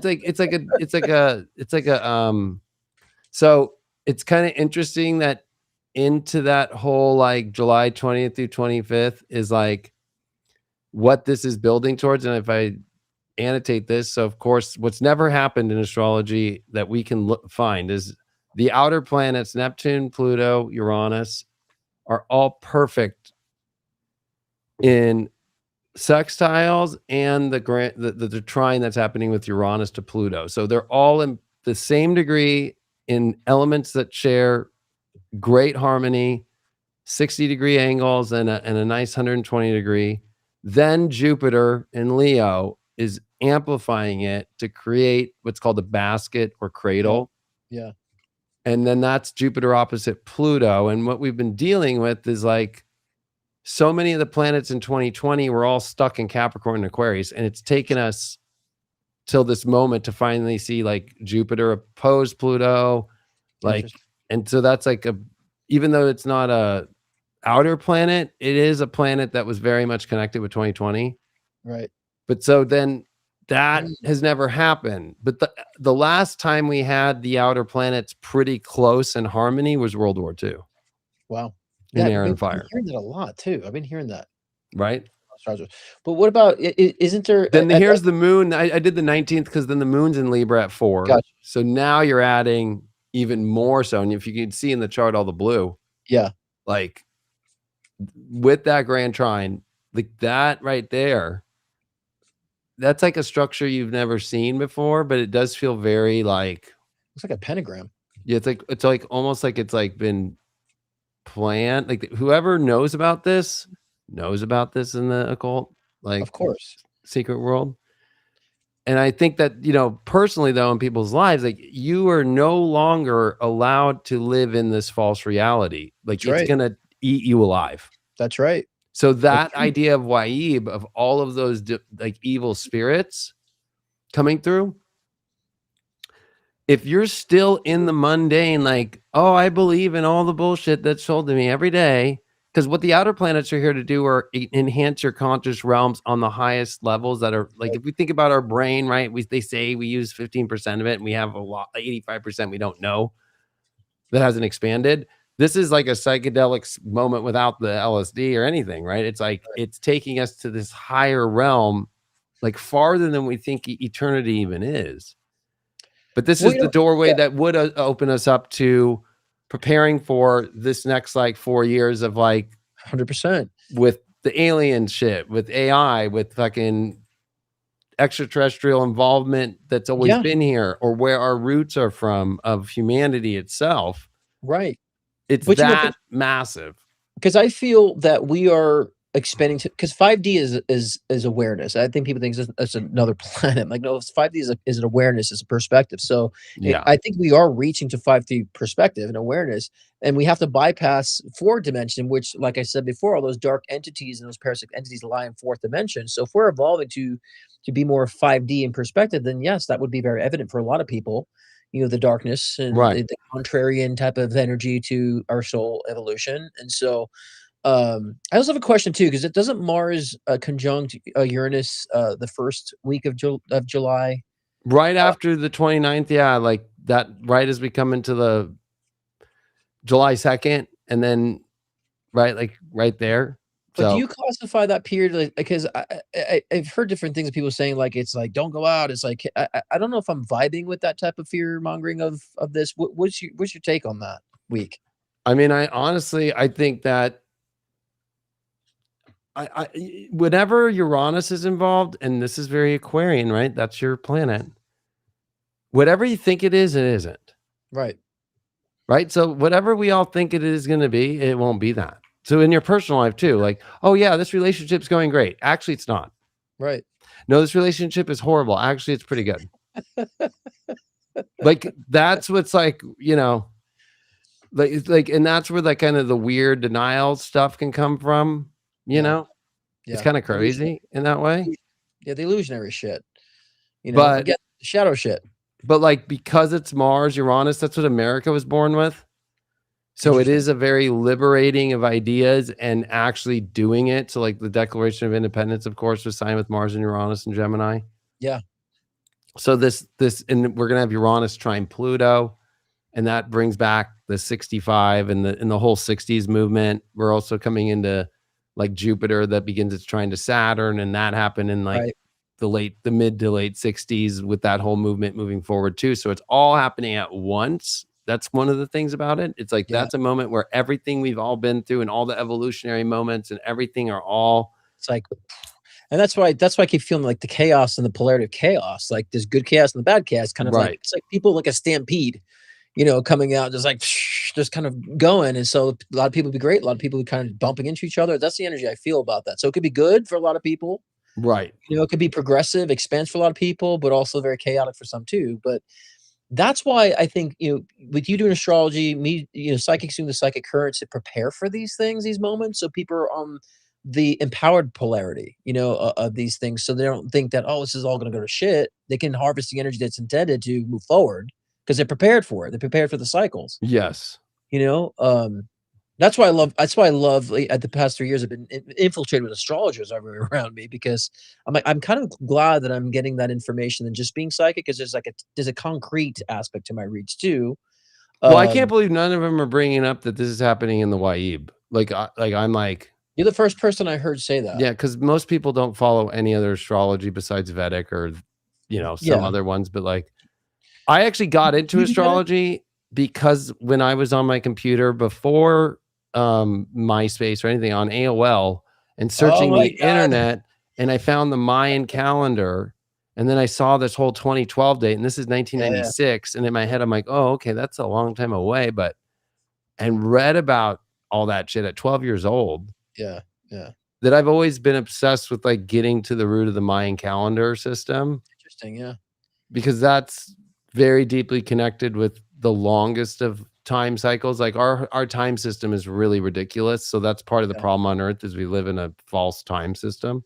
Right. Well, you have all the historical shit knowledge intact, which can help you because history repeats itself. You're able to, compare and contrast. A lot of astrologers kind of just hop in and just start learning it and just practice it. But I think the fact you have that historical knowledge can bring that great comparison to what's going on.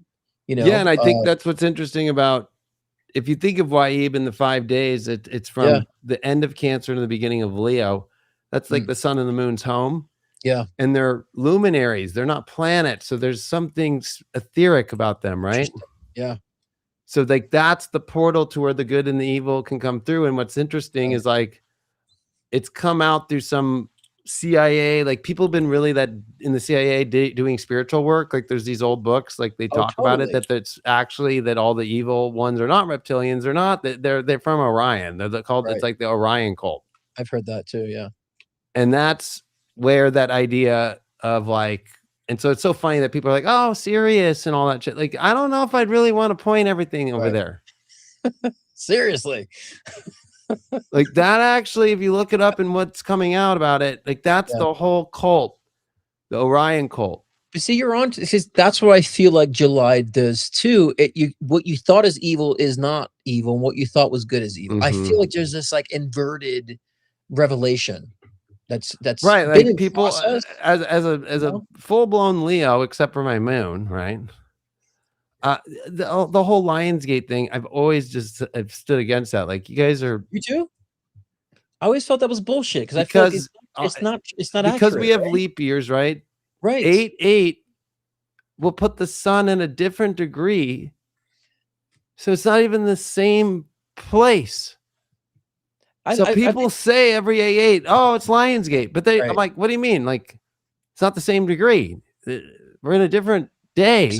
I remember, I don't know if it was like 3 years ago, I was like, "Something feels like bullshit about this Lionsgate bullshit," and then I looked, I'm like, "Wait, it's in Cancer. It wasn't even in Leo," and they're saying Oh, yeah, 8/8. sidereally, it's in Cancer, and then tropically, it's not on the same day every Hey, year. right. So it's like, I'm like, "What is this whole hype about all this shit for?" I mean, I could And so understand it's the using numerology. numerology off a fake calendar Right. system. Exactly, So are exactly. we using, My John Dee's intuition. version, or are we using this like which the world didn't convert to what we're at right now in our calendar system till 2015. Yeah, The last country was Saudi Arabia, right. 'Cause my intuition, I didn't know, I was, like, the still learning Gregorian about calendar. astrology, but I'm like, "Something just seems really off about this," so I looked up, I'm like, "This is bullshit." Like there's a lot of like research that like people are doing of like, is July 4th Gregorian really the July 4th, or is it really the oh gosh, my head right now. Mercury's about to retrograde. The prior calendar, Right, no, I get what the you're saying. Julian calendar, Yeah, which is 10 days different. So like the problem with 8/8 is people are using numerology, attaching a high new age conflict. There's no factual evidence of that. There is no gateway. Like of the course not. irony of like Leo, right, is like it's the sun that rules it. It's Right, the gateway. Yeah, it's all of it. It's not like there's one part of the sun that you have to go through or something. right, exactly, right. And love Uh, would be tragic if, but it's kind of sad. Love in the world now, people do have their little gateways to get through, right? Like it's but very it's hard to get through unless you I fit just I this just and you I fit that. question, yeah, I question though if these things are error, like you said, or if it's just like enough more psyops of people to just be delusional about certain false mystical, mystical falsehoods. Because I'm like, portal, manifestation portal. Like anytime I hear the word manifestation, I cringe because it's like, I mean, they're Oh not yeah, using the yeah. term correctly. You know what I mean? And so Yeah, it's, but I because would, I there's ebbs and flows that are intentional by spirit, right? we So have, we have like it's karmic very cycles. egoic. Right, but there's karmic cycles. If I mean, you can't manifest if you haven't completed a karmic cycle, which deals with appreciation or deprivation. So you can manifest all you want, nothing's going to happen until you resolve the karmic path. So I like to say harvesting. I Mhm. talk about I'm harvesting energy because in whatever cycle I'm in, I use that to get me through the cycle. And so I just cringe at all the sensationalism of this shit. I You mean, know, when to use harvest, if you think about what's happened since the pandemic, it's like a organ harvesting. mosquito that's just been Yeah, sucking the soul out of people slowly. yeah, That we might all be in the harvest right now, not the I believe. Christian harvest, No, I because believe that it. would be the psyop, right? Oh yeah, give your energy to this, and that's gonna. But there's been a sucking, like a mosquito sucking the blood out of everybody's soul for this last 6.5 years, and everybody just buying the bullshit. Well, And but this it's could not be the moment right. of like really like the mosquitoes being like, okay, suck as much as you can. Yeah, but that's what we were talking about before. It's in ways that people are not real. They think they're looking for something more overt for that. It's like it's right at your finger fucking tips.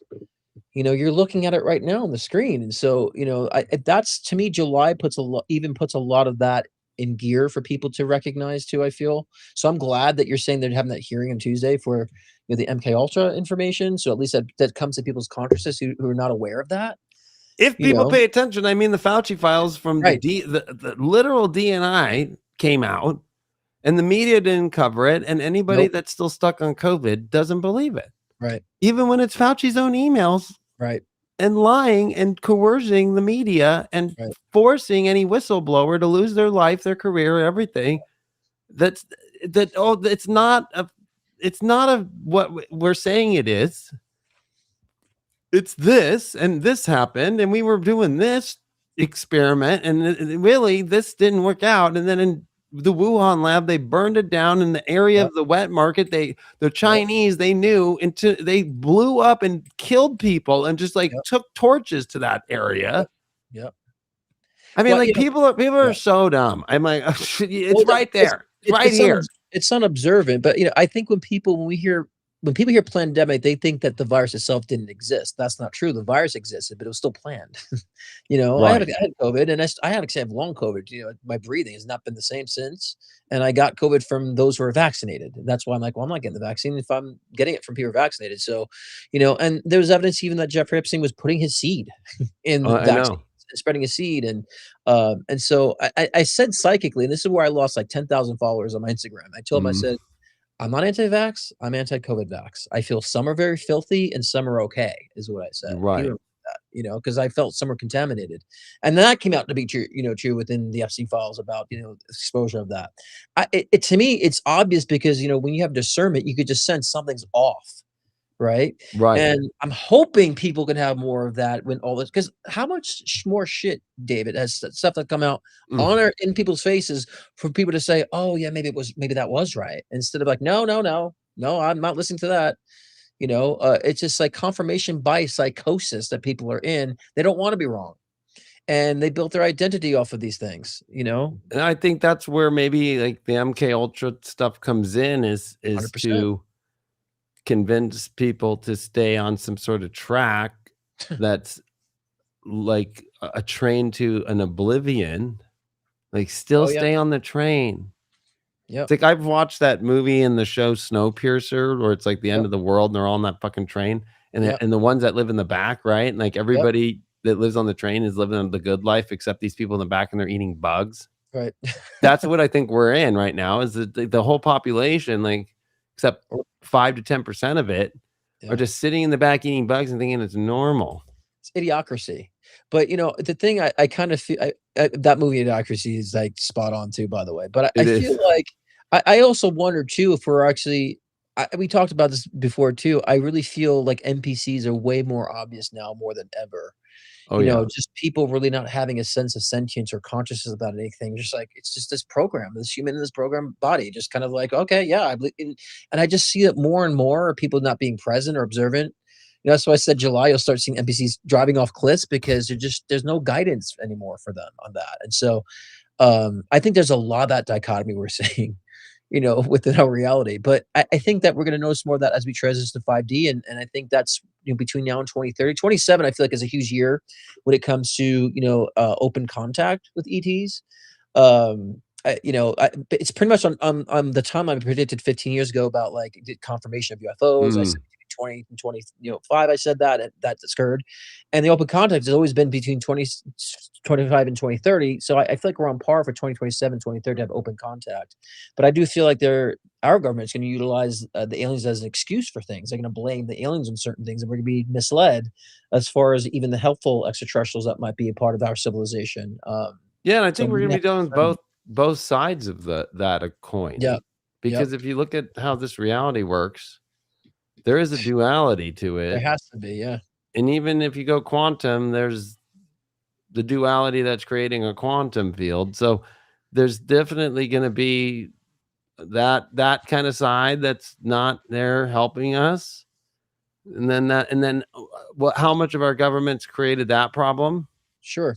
And I then think yeah, I think the the other extra good side, and I think that, like, there's gonna be people having contact already, yes, but I think the majority of the world realizing there is this stuff is 2027, but the ones that already are kind of in the know and there's gonna be it's like right now, like the Fauci files are out and right. shit. Shit's gonna come out and people aren't gonna believe it. Like, They're no, not going to. They're just gonna it's gonna go over their heads. But I think for most of us, you know, yes, we're in this dualistic nature, but I think once we start becoming more, you know, in tune to the quantum grid, we start seeing things more in a spectrum. You know, because duality is still very black and white, obviously. Same thing with, you know, that's one thing, like, as someone who's, you know, part of the LGBTQ community, I was not all about the whole, like, gender 52 gender thing, and, you know, it's just like, alright, so fucking down with this crap, you know, and so I wasn't all about the identity politics, but the one thing I feel like the positive side of that is for people to start thinking in the line of a spectrum. That's why, mhm, you know, being on the spectrum, like with autism, has been like thrown in our culture because I think it's forcing people to consciously think in a spectrum, not so black and white. So I think that's been right, the positive aspects of this because as we become more 5D, you know, oriented, we will be in that essence of seeing it as a spectrum of things in that nature, without limitation, and that's more yeah, 5D because even as you know, astrology isn't black and white. Being psychic, having psychic ability is not black and white. It's a whole matrix of energy. And I do think we're evolving in that direction, you know? Very much so. I think it's weird because there is like a spiritual civil war that's already been going on, but then now you're seeing it with gender, right? Like Yeah. you're seeing men and women not wanting to collab, to come together, the birth rate's low, and now there's a real war on it, right? Like it's Oh, like yeah. like get rid of men. So what's weird about it is, and I've never asked the question, but like does that include men in LGBTQ plus? Like, because it's like the decenter men movement seems to be around heterosexual males. But it's funny Yeah. because like, are they including, because they're saying in all things like there should be no more male CEOs. There should be no more males in spirituality. There should be no more males anywhere. Don't hire a male. Like this stuff's illegal, by the way. You know what I mean? Like it's not, you can't as an It's employer be like, oh, you're a man, I'm not hiring you. right. But I think they're just perverting what the actual karmic lesson for our species really is to understand the divine masculine, divine feminine. They're just perverting it and creating confusion, and making it extreme that we have to question masculinity. But well, it's good we can question that. But I just think again, it's creating more confusion. That's the psyop to me. So if they're not going to Yeah. attack sexuality, they're going to try to attack gender and and all this other shit. So I just to me, it's just part of the psyop. Because the real gay community that I'm in, it's like uber testosterone. It's like dudes are dudes working out. Right. It's nothing about this like femme shit, and even though that exists, but like just the illusions they've created for these agendas to me is the brain worms. So now we got people questioning manhood, questioning, and although we can use that to our benefit to understand the balance of such, but it's to me that's part of that identity politics psyop. Yeah, I mean, but it's really weird to see that though. With they did the political. Now we're getting to like humanity based, like of like Yeah. splitting both sides. Mm. Where like I just covered this with Natalie this week. Like I didn't know that like events now are doing like bracelets to say you're single Are because you serious? yeah, because men are afraid if they approach a woman. God. And then women are afraid too of other women saying you shouldn't talk to that guy. So if it's like the old days. What did women have? Fans, Right. Right. Right. right? So Right. like you So didn't it's just get like fanned, don't talk to me. right. I'm not into you. Like you're not. Right. And so like we've kind of lost that in culture today, right? Where it's like Yeah. we've always had like animals, right? Females, like you can tell their colors up, they're in heat. Right. Right? Like the There's feminine used to distinctions. always use fans. Right. There's distinctions. And it's weird because it was in all the cultures, like Japanese culture, it moved into all these different cultures. There was fans, like, and to Yeah. fawn. Right. Now it's like, do not do any of that. So Yeah. now the men are having to wear bracelets at events to let the women know, like, okay, when I see the guy, maybe when he's gonna go to the bathroom or if he's gonna get a drink, I can go talk to him, be like, hey, I see that you're Right. single. I'm here. Like you can talk Right. to me. I'm like, and then they have it for like the blue. So that's a gray bracelet. The blue bracelet is I'm a man that wants another man, and a pink bracelet is I'm a woman that wants another woman. Jesus. Reminds me of those fetish guys who would wear they wear those different colored bandanas in their back I pocket. mean, why don't just not make Yeah. shirts like I'm single, I want Right. to fuck, something Top like that. Like, you bottom. know what I mean? Yeah. Like, I want a relationship. It's just that's the today's generations are odd like that. But you know what? I think a But lot of this is it's in like our is it it's our like generation us and too? older, yeah, because it's at like racing events. It's at like it's happening a lot more in like middle America. That's I'm odd. like, So this shit's getting weird, dude. you know what? That's because people can't communicate. So we need to have all these identifiers. That's what I think it is. You know what I'm saying? People can't go up there and have balls to approach someone. What I also think too with the whole masculinity thing is I've noticed like my straight male clientele, because usually like it's like gay men and women that go see psychics. My straight male clientele has like skyrocketed the past 4 years. Mm, So what I'm finding is there is confusion with masculinity because now men are finding themselves more sentient, more empathetic, more sensitive psychically. So I think that's throwing a lot of men off because they're embracing that sensitivity. But I think what's gonna happen, But then you're in the next. seeing the opposite where you're seeing feminine become masculine. Right. Well, that's been around since the '80s, the feminist movement. If you Right. watch, like, old talk shows from the '80s, there's, like, these women trying to be powerful and being masculine and dominant. So that's been going on for a while, but I feel like that's gonna balance out in 2028. I feel 2028 is that regulation of identity confusions, with Mm. sexuality and gender. Because I feel like, men who have been very dominantly in their masculine roles are finding their balance between that, but also being intuitive and empathetic. And women are finding their roles of their nurturing roles and embracing that, but also find the balance between nurturing and power. Right. It's just a divine feminine, divine Well, masculine that's where balance their between power comes from. Like 100%. But men, so like does men. we go up on the electrical pole in -12 in Canada to fix the Right. power But men are emotional though, at David. midnight. Yeah, but David, men are emotional in different ways. Like it's the male suicide rate is higher I than know. women, right? Men are more prone to murder. Men are more prone to drug addiction than women. So we rage out. Incarceration. Right. So I mean, we are just as emotional. But I think now our divine masculine counterpart is starting to understand how to integrate with more nurturing too, so we can be more of that divine masculine. So I find that's going to balance out in 2028 with the whole identity bullshit. You Yeah, and know. I think that's what's kinda interesting is, like, Uranus and Gemini with all to me, Yeah. to have Uranus in the middle of all that, Right. and in a neutral sign, it's kind of like, "Hey, both genders, we are neutral in the sense of, like, no one's better than the other. It's complementary. It's complementary." Yeah. But, like, Gemini is that place to where it does use fact, Sure. and so that's where it gets really kind of hard because that place people can like, right now, people living in a story. 'Cause there's no Sag. Mhm. Sag is empty. There's no big planets coming into Sag Right. forever. Like, we're done with all the outer planets there. We're done with all right? It's like and then Aquarius is in this mix, right? And Aquarius is like, "Hey, like, okay, you humans aren't making sense. I'm out of this until you guys figure this shit out." It's Like, true. right? Like, you guys are fucking crazy. Right? Like, Sounds let like me an try and aqua. I'm trying to give you some water here, okay? I'm Yeah. trying to and that water is like the elixir of, like, humanity, of, like, the life. Like, there's a lot of different versions that you could say with it, but Yeah. Yeah. 'cause Yeah. the Aquarius is sitting on a cloud with the pitcher and Right. pouring the water, Pour and a lot water of now. it was, like, the milk Yep. in the old days, right? So, Mhm. like, there's that magic coming in of, like, what humanity actually is, but I think we're seeing the split because we're about to find out more true origins and that there's more to it 100%. than just humanity. And so Right. people are splitting in a weird way, which is a psychosis thing they do, right? From Yeah. you're all good to all evil, right? You see that in all the cluster Bs and Yep. cluster As is they all Right. have the same traits. Like, what do you Yes. mean? Like, you're great. No, oh, you're evil now. Mhm. So the person you can love the most turns into the most evil person on the planet. Yep. Yeah.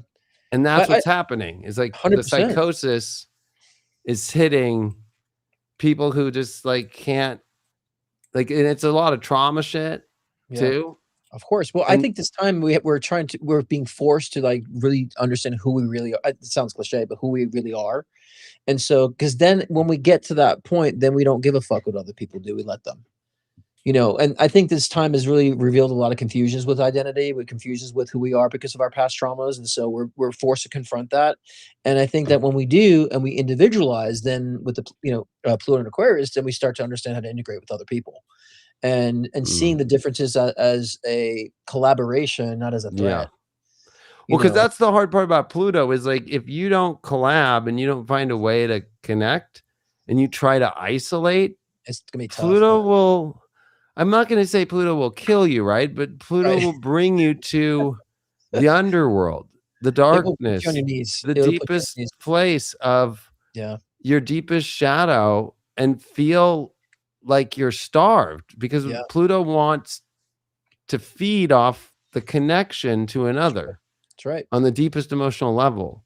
And so when We've you been have that in seeing. Aquarius, it creates, if you don't know how to integrate, even if there's different opinions or different things, you still have to be like, hey, we're humans. Like, it's basics. Like, Aquarius asks for the basic. Can you just be cool and a human and, like, you know, I don't need you to call me every day. I don't need you to Right. just, like, just be chill. Right. If people can't do the basics of that and it's so heightened and that's where the dramatic of Leo Jupiter's coming in, right? Like Leo, if it's here to love, but hey, not everybody wants love. So learn to cool it down. And then Right. like Aquarius is like, hey, I don't need to be so cold. I need to kind of step into the heat a little bit more. Right. And And that's that balance yep, is going to be the big opposition point. And totally. what we're lacking in the world is everybody's feeling isolated, and then everybody's not feeling this like love if they don't know it in themselves first. Mhm. But if you make a story about what's bringing you happiness that really isn't a relationship, a belief system, all the things that are opposite of these big planets, Yep. it ain't gonna do you well. That's all Well, I can say. we're learning how to mesh, and before Pluto entered Aquarius, and I was not looking at astrology. I just intuitively, I said I think Leos are going to be more Aqua, and Aqua is going to be more Leo. Right. And so here we are, Aqua and Leo here, right? And so, and I'm seeing a lot of that, and I mean, I've seen like you're so coming from the heart. You're focusing on the people a lot more emphasized. I'm coming out of my shell. I'm like, all right, let's go, let's do this YouTube thing, let's go lead, let's get some attention, and so it's cool. And I've been connected with a lot of my Leo friends too, that we've gotten a lot closer during this time too, that I've known for a while who are also Leos. And so it's nice to see the opposite fixed signs kind of understanding each other too, more so, and playing the opposite roles. Yeah. But I think that's indicative of where we're going collectively. So do you want to like close out with like 2020, Yeah, like 2030? I think I wanted to close before that close. I just want to say, like with July, because it's so overwhelming, like holy cow moment, like there is that available in the best ways. But 100%. you really cannot, we've talked about it for months, like the false self of Neptune, the fake self, you can't wear that mask anymore. Like it will not work. Like, oh no, let me tell this story. Like, I'm worried about what, and then that's connected to Pluto. Like, I'm worried what everybody thinks. So I'm going to stay in this relationship because what will my mom say? Or what will this Yeah, person say? You're an idiot. This plain out idiot because you're not living in your true self. I'm going to stay very in that job optimistic. because, like all of these false selves are coming out, like to Yeah, be broken out. And right. it's a breakout moment. Uranus trine Pluto. And what's weird is what caused the Uranus Pluto conjunction back in the day was war, Mm, right? So makes Vietnam sense. That makes and sense. going into war and that whole like freedom movement of like, hey, we Right. need to be humans. Like, so that there's going to be a trigger in the world that causes us to say, hey, not cool. So if you're your false self, you can't be in that movement to help humanity. If you're a True. false self and you're not, and you have a partner who's like holding you back from being that, because a David, lot of this will deal with yeah, relationships. Because really, the 100%. relationship of planets, whenever you see them all come together, it's Yeah, relational. yeah. And we only see ourselves through other people and that's where the real work is. So This people is who planet. avoid Yeah, relationships are actually the ones that are the craziest people. right. Because well, Because, I say planet Earth is a social planet. We came here. I mean, the extraterrestrials who learn from us are like, how are they so fucking emotional? They're so attached to everything. So much drama. So, that's we did come here for that, and the reflections of well, that's the in every cluster A or cluster B psychosis, and cluster B is like they go into minor bouts of psychosis, yeah, is they are not social. They right. don't have, They're isolate. they isolate. Exactly. And so You that's know. a psychotic thing. And what I hate the new age community when they go, it's good that you just sit alone and don't have anybody around Yeah, ever. I'm like, it's not our what? nature. It's not where we That's came. some psychosis fucking It is. training right there. Sure is. It sure is. But that's how you. But how else you get someone into psychosis if you detach them from? That's part of a cult, right? That you detach from family, detach from friends, Right. detach from society, the secular society. So that's another thing too. But yeah, we're supposed to learn how to integrate. But yeah, so Um, that whole transit of July is like, yeah, it's bigger than any one of us, one, I agree. Yeah, but it really is about how we relate to this evolving world where it's going to take us to a place we've never seen. It's going to open a doorway that's going to last for the rest of our lives. agree. That's going to be more curious and scary for some Yeah, if you're in your false self, because it's going to, whatever it is, it's going to open up like, can you go on the adventure of a lifetime with it? yeah, Or are you so blocked in your heart, false self, you living in a story, not exciting about new right, facts that are revolutionary to take us to new places, using right. technology? That's like the biggest trigger of the new age community, is that July, there's going to be a thing about technology that will blow our minds for the rest of life. Like, okay. And I know the new age community hates electronics and all that shit. And especially AI or any of this shit. It's all part of it to ascend, believe it or not. I'm going to say this to you because like this universe and spirits have been sending a lot of warning shots about this time. It's been embedded in our evolution of society. Like we need to be starting to see this, but I've been seeing a lot more people being more desperate, in survival mode, like wanting to leave their jobs because of the deprivations that I feel like we're all being forced into that. So I feel like those who haven't been so conscious of that will be forced into it because they may have lost a job, their finances are gone, they have nothing else to do, nothing else to lose anymore. And so I've been seeing a lot of that patterns lately. And so yeah, I really feel that's going to be a push for a lot of people who have not been ready for that. You know, and so a lot of people say, well, if I've been doing the work, what's going to happen to me? Well, there might be a rug pulled beneath you that's going to force you to not give a fuck and just take that leap anyway. Yeah, it's very Neptune and Aries. Like the rug's pulled, but that's actually the best rug. You get on your feet and you start walking in the new place. Right. Right. You don't sit there and then get, oh my God, the rug got pulled. Like, oh, where's the safe space? Like the universe I've been telling people is like, we are in full air fire. It's the extroverted world now. Like, so that's going to be, I think, the hard part for people is like the introverted part of ourselves is very minimal. Like, it's like, okay, I have my 5 minutes before I'm going to sleep. I have my 5 minutes here to take a little break, but then the world is going to be moving so fast and changes that, and if you're not in that, then it's a stampede over you. Right. Here's the people who are the new age communities that are against technology and AI. How do you think the extraterrestrials function? Who they're interdimensional beings. How do you think we got here if we are the aliens? Exactly. So, you know, and we're just bringing up what we had. I told you humans were planted here. I don't think we were, you know, it wasn't designed. I believe that too. I think that's going to be the main mind blow and blow all the religions out of the water. They were all of it. 100%. But if we, this is where I can't speak in contrary, and I'm always speaking contrary to new age communities because I think a lot of it's just a bunch of bullshit and grifting shit. But I agree. if we're evolving consciously to be more 5D, to be more mystical, be more empowered with our psychic abilities and intuitive abilities, and it can actually alter energy spaces. Yes, technology has to evolve with us too. If you're not evolving, it's going to scare the fuck out of you. But I'm thankful that a lot of the mundane things that we should take so much time to do in Photoshop, right? To create a flyer, I can just do it in a couple of minutes and get on with my work, you know? And so it's allowing me to be more in tune and more focused on substance because it's taking care of the mundane. If you all don't use it for that, AI will eat you up.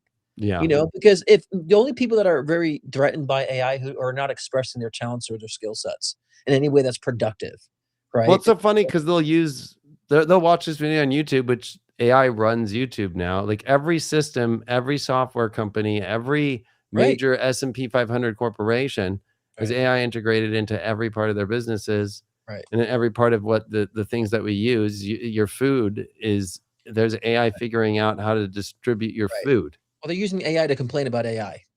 I know.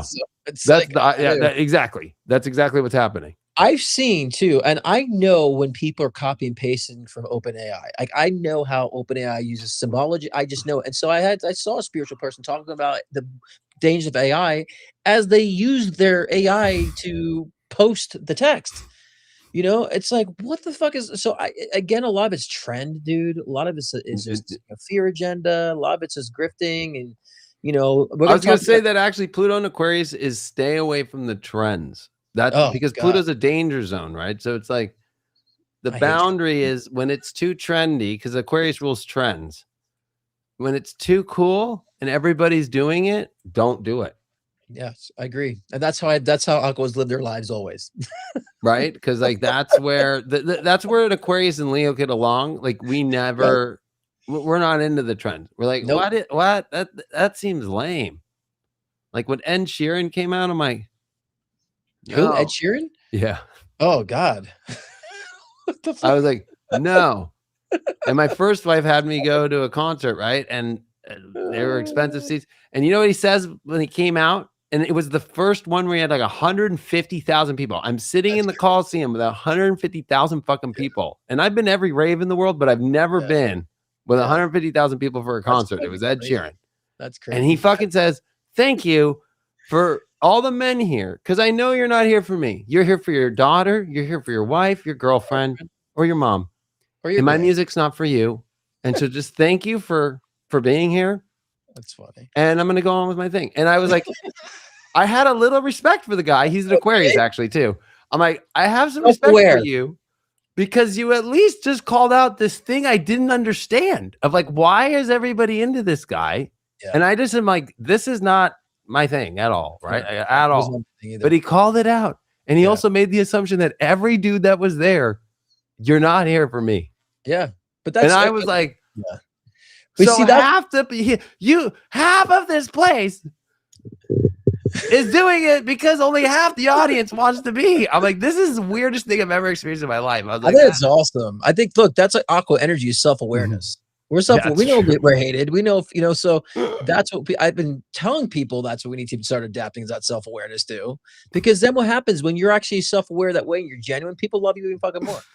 You know, they'll respect you. That's hilarious. I was laughing my ass off, bro. I was like, what? Yeah, it's funny. Someone needs to bring that self-awareness to Madonna. She's been around a lot lately. She's a Leo, isn't she?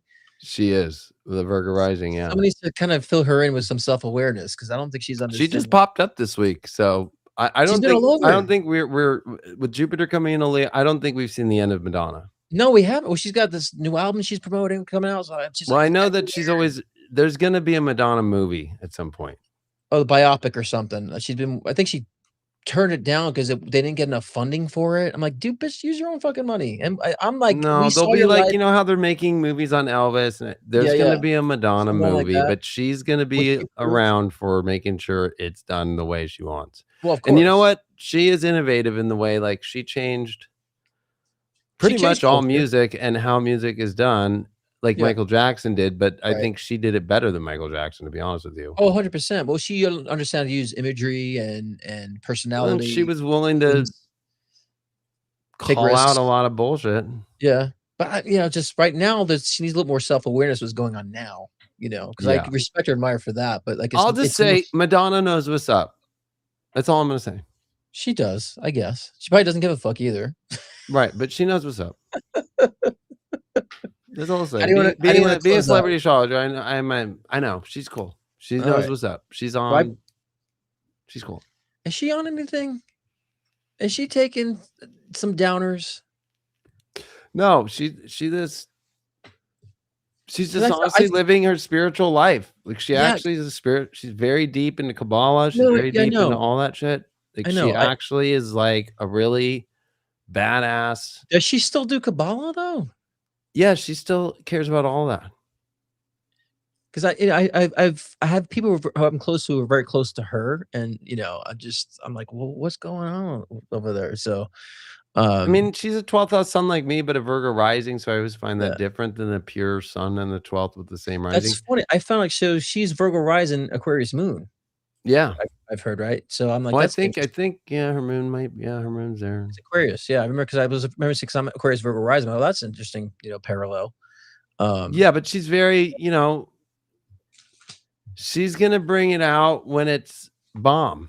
Yeah, and in between, it's always the hidden thing. It's on the 12th. Like, what are they really doing? Yeah, and I don't know. Maybe she could be doing something. I don't know, but yeah. I know that she's super tapped in still. Yeah, I totally feel that part. She's definitely super tapped in for sure. You know, we'll see. I mean, we'll see about all that. I got a feeling next year we're going to see a whole big Madonna thing. I'm curious. And that's not because I know inside baseball. I'm just going off the astrology. Yeah, yeah, I hear. With the Mars retrograde in Virgo, the beginning 2027, coming back into Leo with crossing into her. That's going to happen for you too. Big moment. What happened with you in the end of 2009 into the first couple months of 2010? Because that was the last time we had this Mars retrograde coming, and then the nodes that are shifting into North Node Aquarius and Leo, like in the eclipses in Leo and Aquarius. So it's really interesting. They're all combined to like that little moment. I think that's when I like really started my composing career. That's when I, you know, was getting recognition for that. Like, it was a huge change at that time. I think 2009-ish. Into 10, Nick. So like Christmas 2009, and then January, February 2010. Yeah, I just remember it was recognition for my works in composing field Huh. at that time, So you know? you're gonna get the big rocket ship uplift now. So is that so a mystic told me that I've been cloaked for a while, that, the cloak is about to be pulled off. Is that the same thing? Yeah, because if you think about being a Virgo ascendant, just the fact that Neptune was opposite your ascendant for so long, Hmm. it feels like for Virgo risings that they were cloaked. And I Yeah, felt like that when Neptune was in Aquarius as a Leo yeah, rising. I was like, yeah, man. And then finally, when it came out and it went into Pisces, that was when I started my daily horoscope. And even yeah, I was on True Beauty, I was on ABC.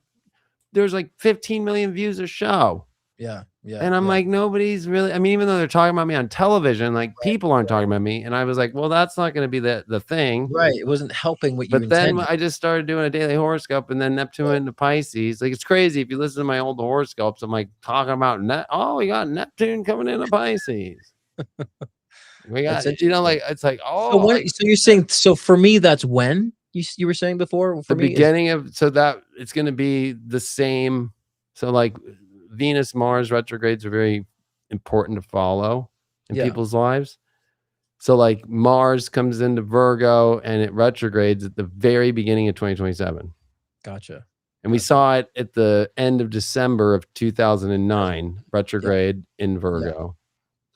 This one will come back into Leo and then station direct, in the 3 months. So that it's like whatever was that moment, it was a big moment that launched you, because then when Mars comes back into Virgo, so it's like the first half of 2027 is all about yeah, the recognition for you and your identity, not feeling cloaked anymore, yeah. and you fully coming into, and you'll probably be doing your music too, because it was connected to music.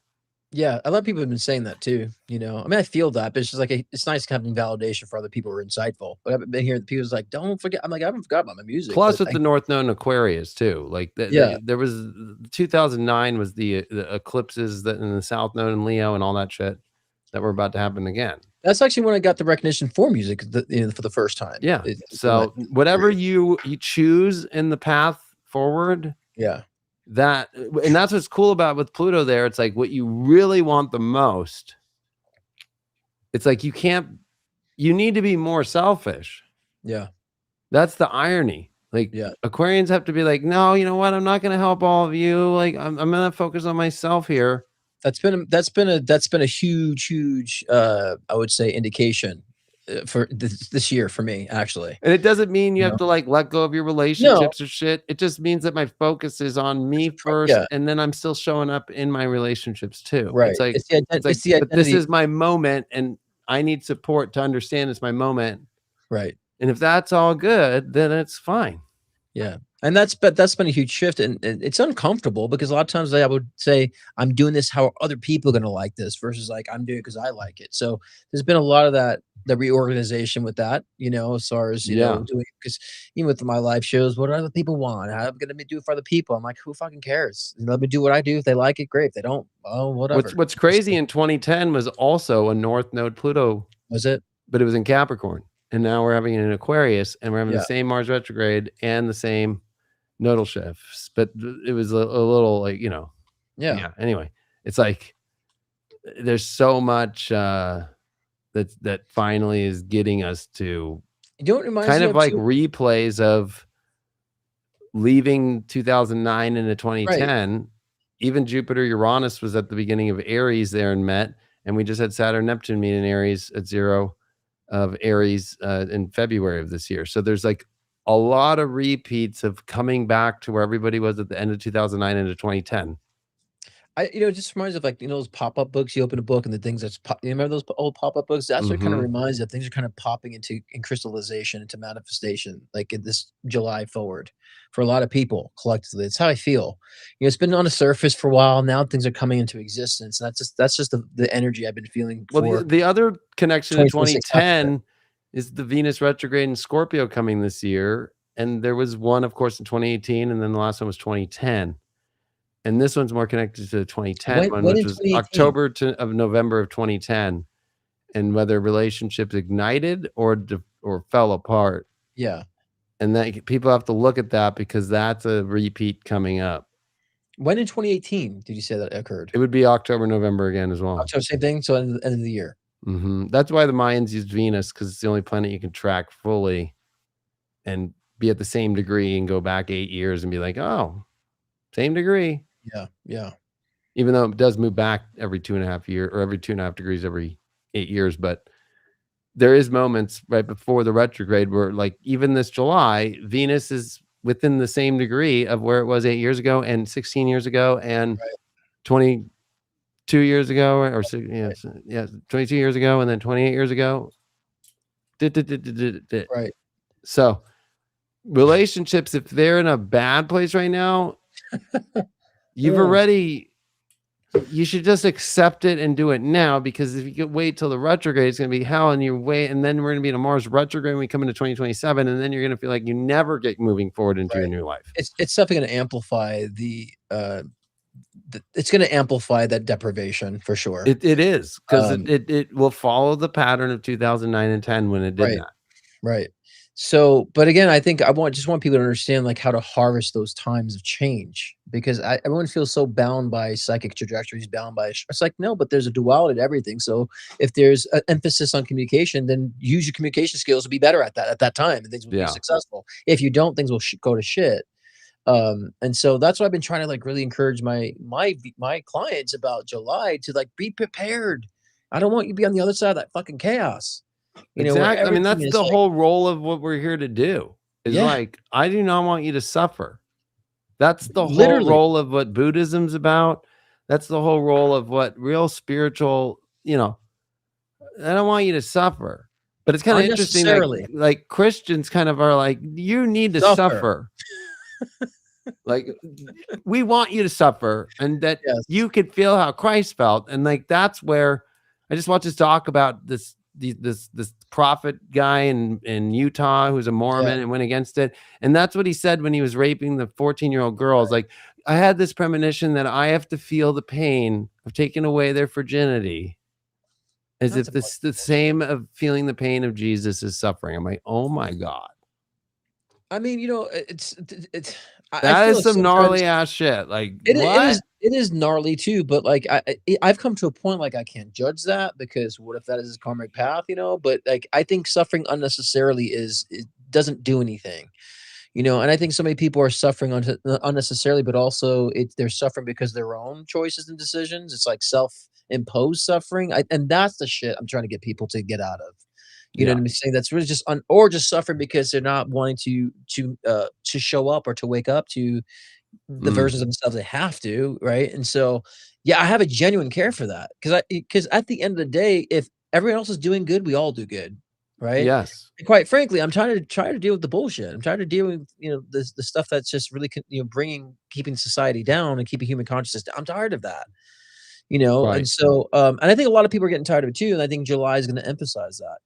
How do you want to Yeah. close out, David? I think the best closeout is like, I mean, we had it for like Right. 2027 through 2030, but I think a lot of that is kind of imperative on what happens here in July and how people, like, it's kind of the ultimate choice of humanity that's coming. And like, it is the beginning of like real understanding of timelines, because it almost Sure. throws, astrology is getting close to that place to where once a human's born on another planet or in a spaceship, like above, Yeah. right? Like, it's gonna shift humanity forever, and Sure. even calculations of astrology in the quantum field with I mean, this week was the executive order of quantum computing and Yep. investing into it by the government.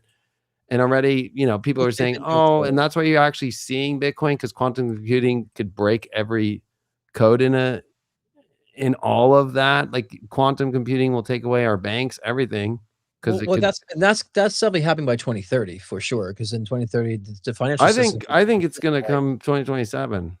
Well, yeah, I'm talking about, like, as far as, like, the financial system changing and all Oh, that digital stuff, like, 2030, we're already in that, But the quantum computers, they've already been tapping into that for a while, a while. I mean, but IBM has, like, the biggest one, and that was who right, was in the meeting, right. But and I'm like, my concern, CERN, right? When right. they have access to That's quantum. that's closing down on the same day of the 29th Yeah, for interesting, upgrades. interesting. But my concern, I was trying to be funny with CERN, but is that if they have access to quantum computing, how much can they really fuck up timelines? That's what they've been And we doing never already. but I know, but like how much more of that, you know? And Well, they're so going for full blown. I know, I know, But that's why we all chose to come here too, which is kind of weird. I know. What? Right? We So should kinda sometimes like people what? come against the people that actually, even though they are pieces of shit or whatever, we actually came down for their fuck up to open that door that was that however the door was supposed to open was supposed to open. I personally though feel that all that accessibility is just for us to be more tapped into the 5D perspective. And so Yeah. quantum computing allows us to be more conscious of that. Because don't forget, we also have soul, we have soul consciousness, which can actually really dictate physical reality if we're in that level of 5D. Yeah. So then we can actually prevent a lot of things despite quantum computing if we're that tapped in and tuned in.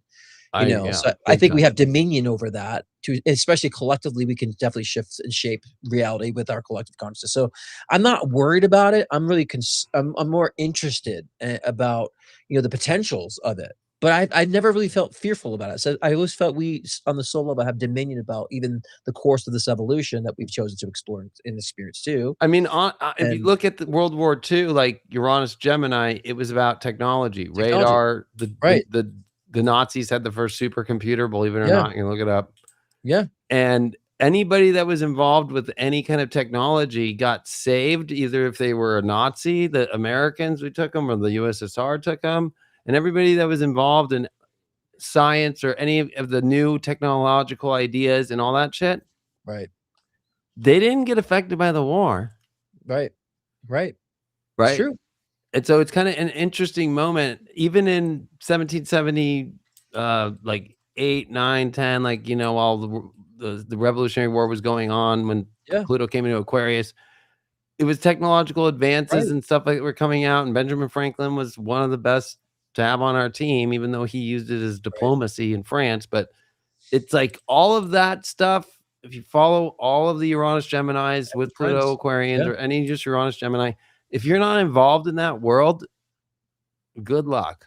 Yeah, but I think too, people don't recognize that one thing that's gonna get us out of density is technology. That's the thing that Yes. will get us out of density, and if we believe that we're evolving, then we are evolving from 3D to 5D, then there needs to be something that's gonna buffer us out of 3D, and that's technology, you know? I mean, I And think they changed timelines during World War II oh, of course. Of because course. it all doesn't have enough evidence for everything Right, that was said.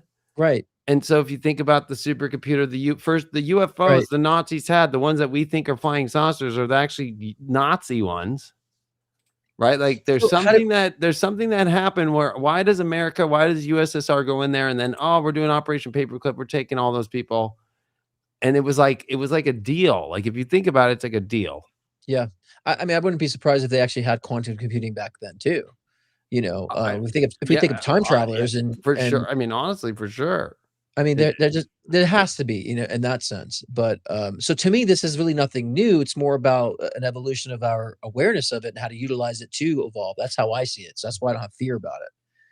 You know, No, I mean, it's I'm crazy excited for because 2020. Microsoft already has a quantum chip for your personal computer that they've developed. So But how are imagine they? just in a year or two, if we're talking about till like 2030, you plug in a quantum chip in your own computer mixed with AI that will finally Yeah, be able to figure it out. Because that's the problem with quantum computing is it's completely different.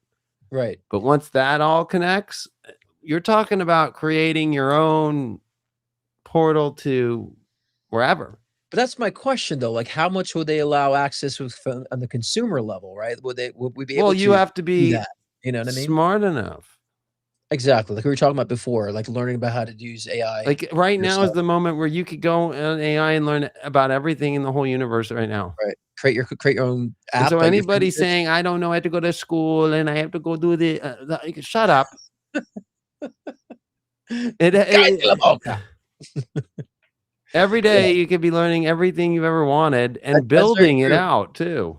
That's very true. When you show me the codex and, show me how simplified it is to just, create an app and not really have to understand much of the coding on the aspect of that. Like, that's really Correct. impressive. Why are we depriving ourselves of that power? That's a power The that tech, power. and so forth. So Even if you don't I understand coding, be like, okay, give me the basics so I understand. And like so the understand simplest, it, oh, right. okay, so Apple has Swift code. Okay, like give me all the docs on Swift code. Okay. and you know, understand them and just do it for me. Boom. Well, here's the thing that I think a lot of these spiritists don't understand is that they're all anti-corporations.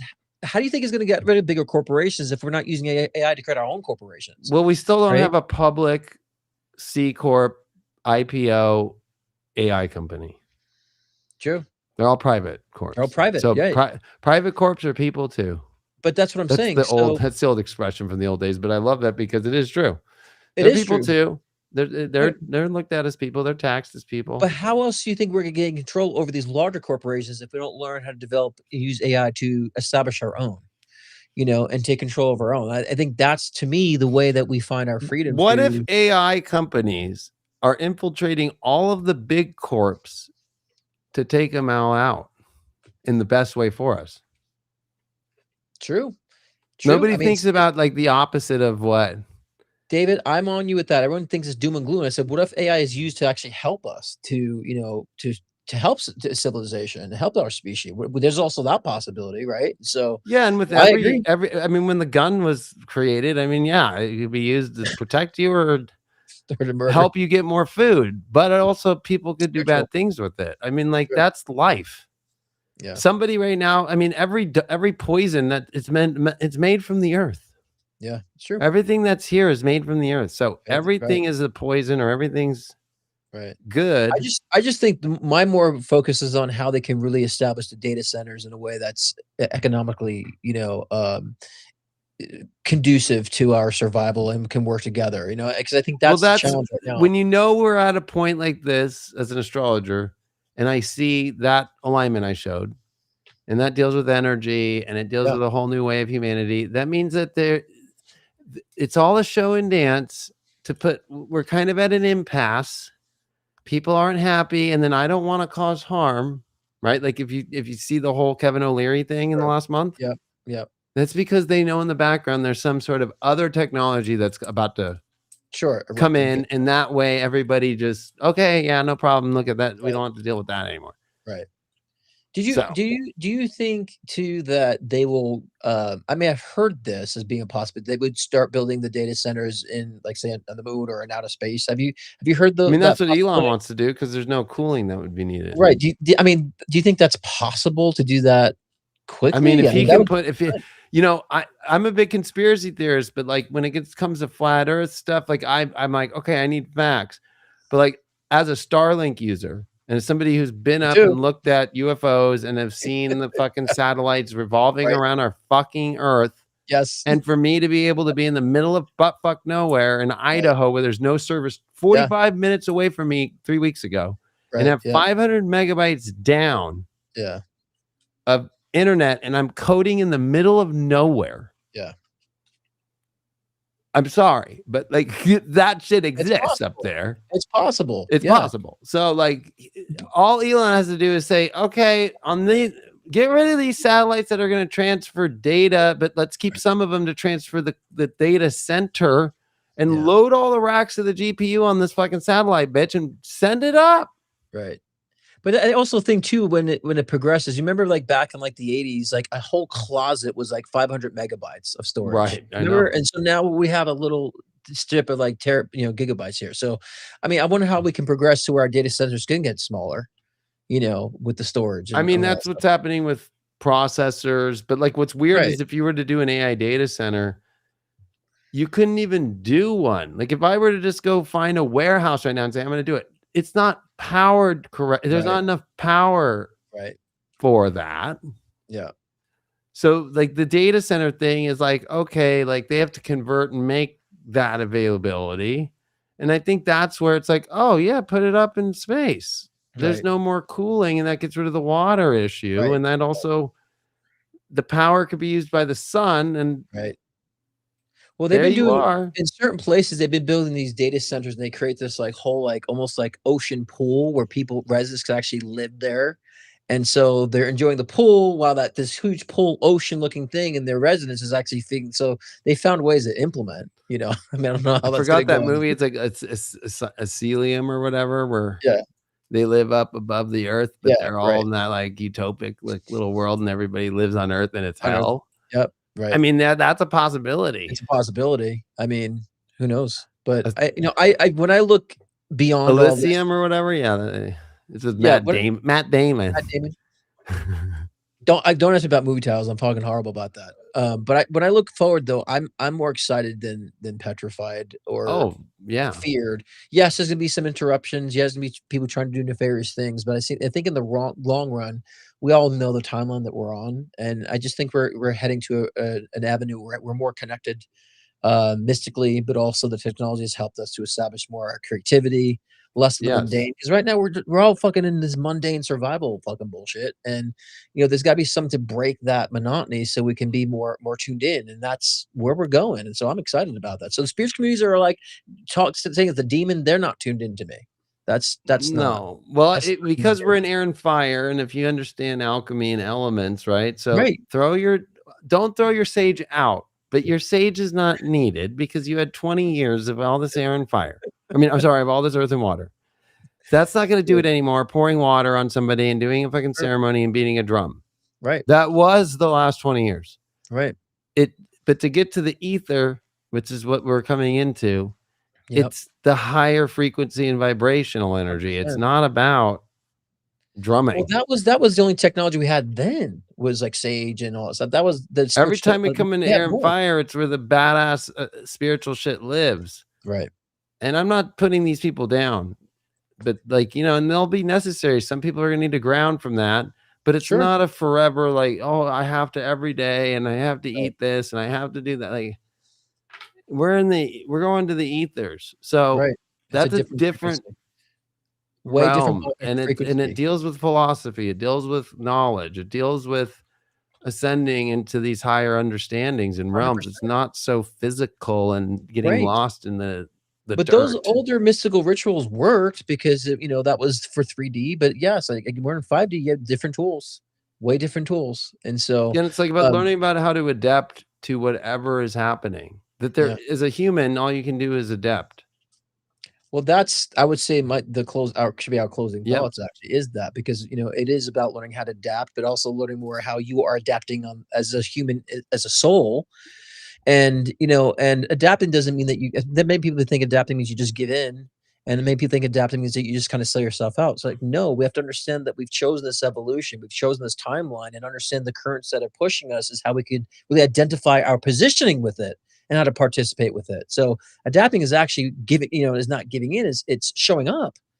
Yeah. And I was saying this, like, last week, I'm like, I've been saying, like, the word participation so much, like, in my reads, and my channel messages, because 'cause I'm like, I feel people are just not showing up anymore. They're not No. involved. They're phoning things in, and it's like, we need to understand what showing up means and understand there is a collective current that we're bound to, but we've chosen to be bound to it, so it's not foreign to us, Right.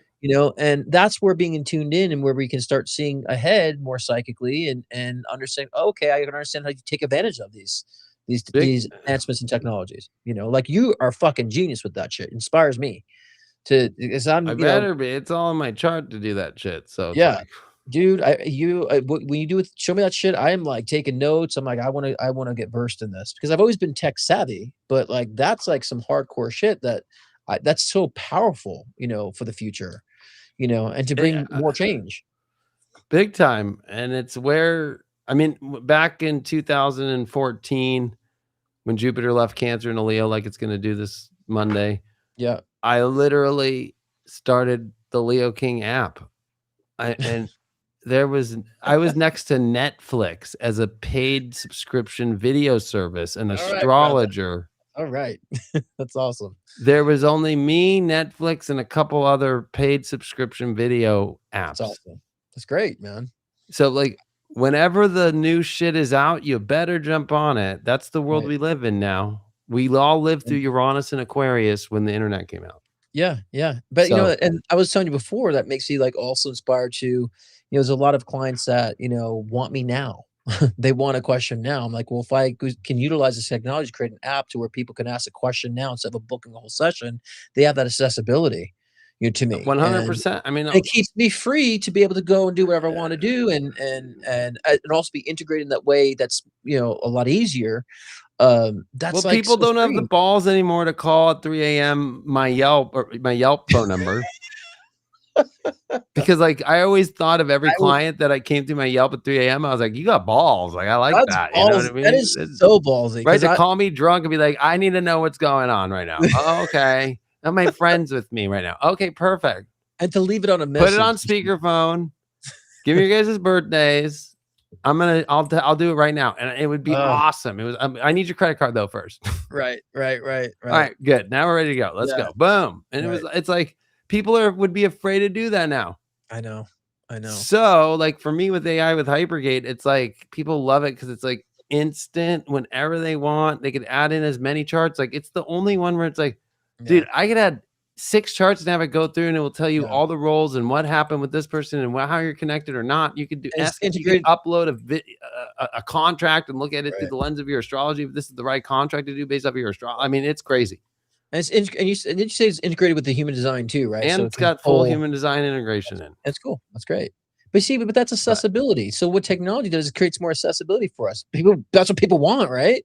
Accessibility yeah, to but you people, know what's you happened know? is that all the astrologers continue, even friends I know, they lie and they go, AI astrology doesn't work. I'm like, 2 years ago, actually, it's in my memories, we launched Astro Mystic, the beta of Hypergate, and it was AI astrology. Like we actually are doing AI astrology. It actually is looking at your chart. It is looking at the transit. And all Yeah, the astrologers keep saying it's a lie, it doesn't work. because they think it's taken from their income, but It's taken I from their thing, but the other thing is they don't know how to build it. And then number two is right, they're not going to get past Apple. I have a trademark. I've right. been doing it. I've had my app since 2014. Like you have to know how to get through the hardest hump of all time to do that. Yeah. But see, with astrology, I would feel like, how could AI not do astrology? That's how I see it. Like, It was meant for you that know, shit. So I that's what I'm can't saying. believe these astrologers out there lying to their fucking people every day. Like it doesn't work. It doesn't. If you go That's on fear, it, dude. I'm like, sure, if you go on ChatGPT, it doesn't understand it. Yeah. That's fear, dude. They're just afraid of losing their work, But if you go to an you know? actual AI astrology, like Yeah. from an astrologer who can Right. code with a fucking other guy who's fucking a full Right. developer as well, like we're gonna fucking figure that shit out, which we Right. did and 2 years ago did, and fucking Right. now we're at 2 years into it. Like people are Right. But you know, David, what I'm saying about this has nothing to do about the specific realms. It's about understanding how to build your own corporation, build your own businesses, and how to advance society. That's what oh, I I see know. from Yeah. this. So, even if if AI started becoming psychics, I don't find that's capable so much yet as a real psychic. But if it started to become infiltrated, I'm like, okay, how can I build my own business? That's what I'm going to focus on, and how Right. to use AI to build my own business. So I'm a corporation. And then we have all these other corporations. So to me, Yeah. I'm focusing less on what AI is taking away, but what it can do in the long run to bring change as on an Likewise. individual level. You know what I mean? That's where we're going. Because at the end of the day, you're here to experience life, not here to again like the awards and accolades. That's fucking falling apart too. No one's on top of anything anymore. No No. one's leading anything anymore. It's all been done. So it's all about how you're going to carve out change for you, so you're in control, Watch right? this.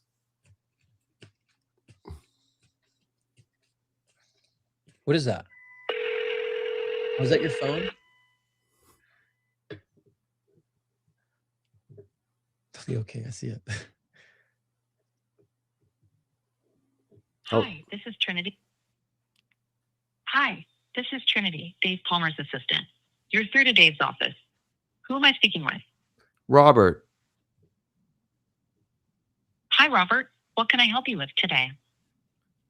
When is David available to talk to for an investment deal? I'll pull up his schedule so I can give you a real opening.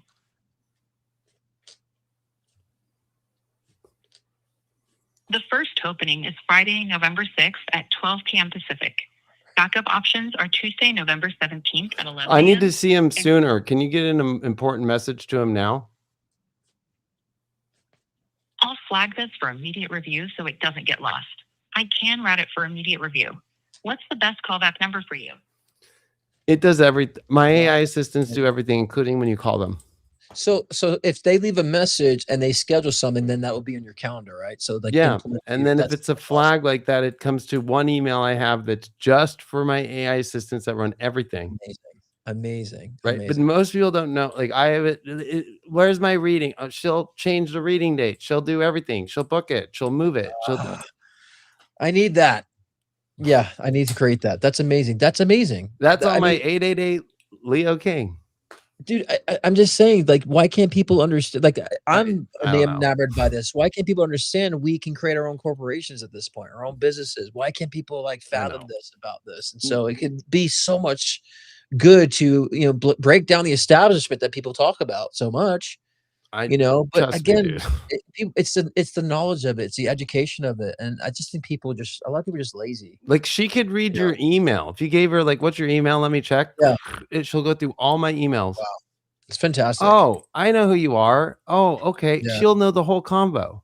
that's fantastic. Oh, I But know exactly what we've been talking about. What's your issue now? Okay, let me see if I can do that without having to get David involved. do you think that they are purposely trying to provoke this fear so people don't invest in learning about AI, so they become more abstract about it, and so taking away their power to utilize it to make change? Do you think that's a lot of why this perpetuating a No, lot of this because I've fear about never seen a technology that's more open where all the docs for everything are right. That's what I'm saying. You just go to openai.com and look at their docs. Go But to that's what I'm saying. Claude and look at their docs. Yeah, Go but to people don't do that. go look into any company you want to connect with. Oh, you But want a David, phone that's connected through SIP? Like that's how it works. Like, oh, okay, here's the docs, plug it in. but David, that's you have a mindset of someone who wants to learn. I'm talking about people who don't want to learn. All they hear is like the fear-based stuff about AI. I feel like that's created so people don't dive in and learn about it to realize what's at their fingertips. I You know what I'm mean, saying? I Because mean, honestly, they make it to where it's like, easy. here's the most basic version of how to get you started. Click here. They've even hooked up people that are on Wix to connect, and like, you want us to go into your Wix and fix it? Yeah. Like, but people are dumb.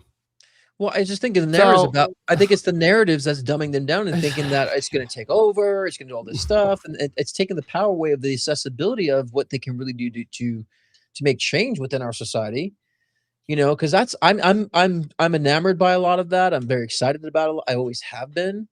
And I think it's the thing that's really going to bring great change and breaking down a lot of the systems that we've been enslaved to that people complain about. It's the one thing that will launch us out of that paradigm. Um, so anyways, I'm excited about it. I it was again, great. 2030, I feel like that's where it's all implemented and people are we're living in that world, and I'm thankful that we are. And it's funny too.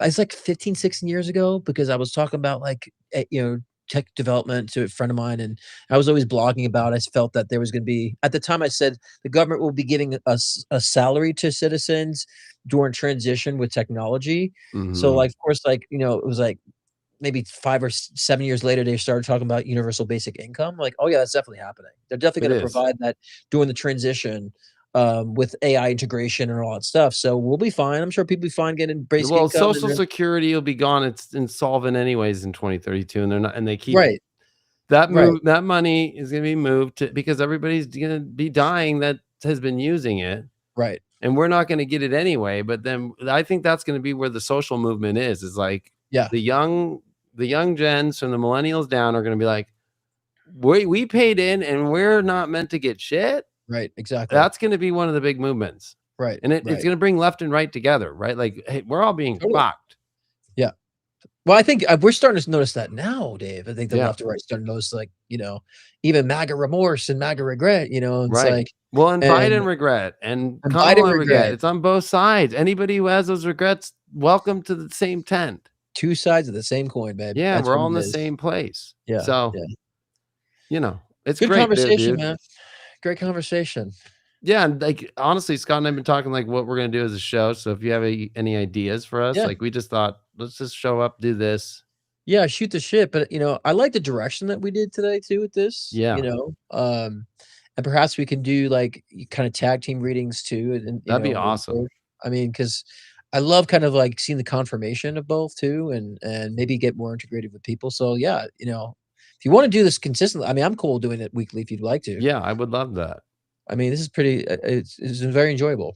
I don't see comments, so I don't know what people are saying, but I think that's better anyway. I haven't really looked, but there's a lot of people watching. I know that. So Yeah.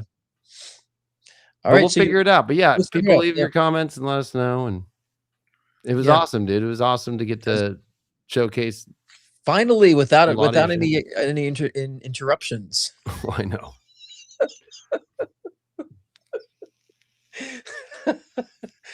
If you get that vape, hit that vape. Nothing to say because I mean, like nothing to say.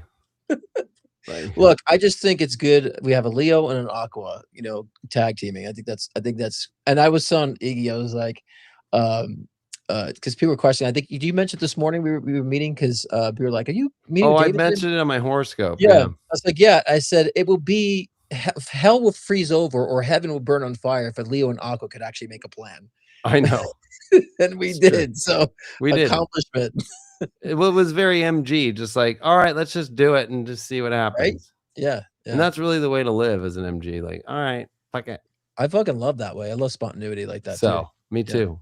All right, well, we'll figure it out. We'd love to get your guys' input and make sure Yeah. you follow Scott too.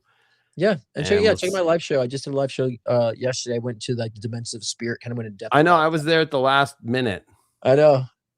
I was happy. I was like, "Hey, what's up, David?" I know, and I was like, "No, you're here to fucking." You were talking about all these people fucking making psychic work look bad. I'm like, "That's why you're here." the shift the image, motherfucker. Yeah. So, Yeah. all I right, man. appreciate you. All right, everyone. Take care, guys. Peace out. Peace out.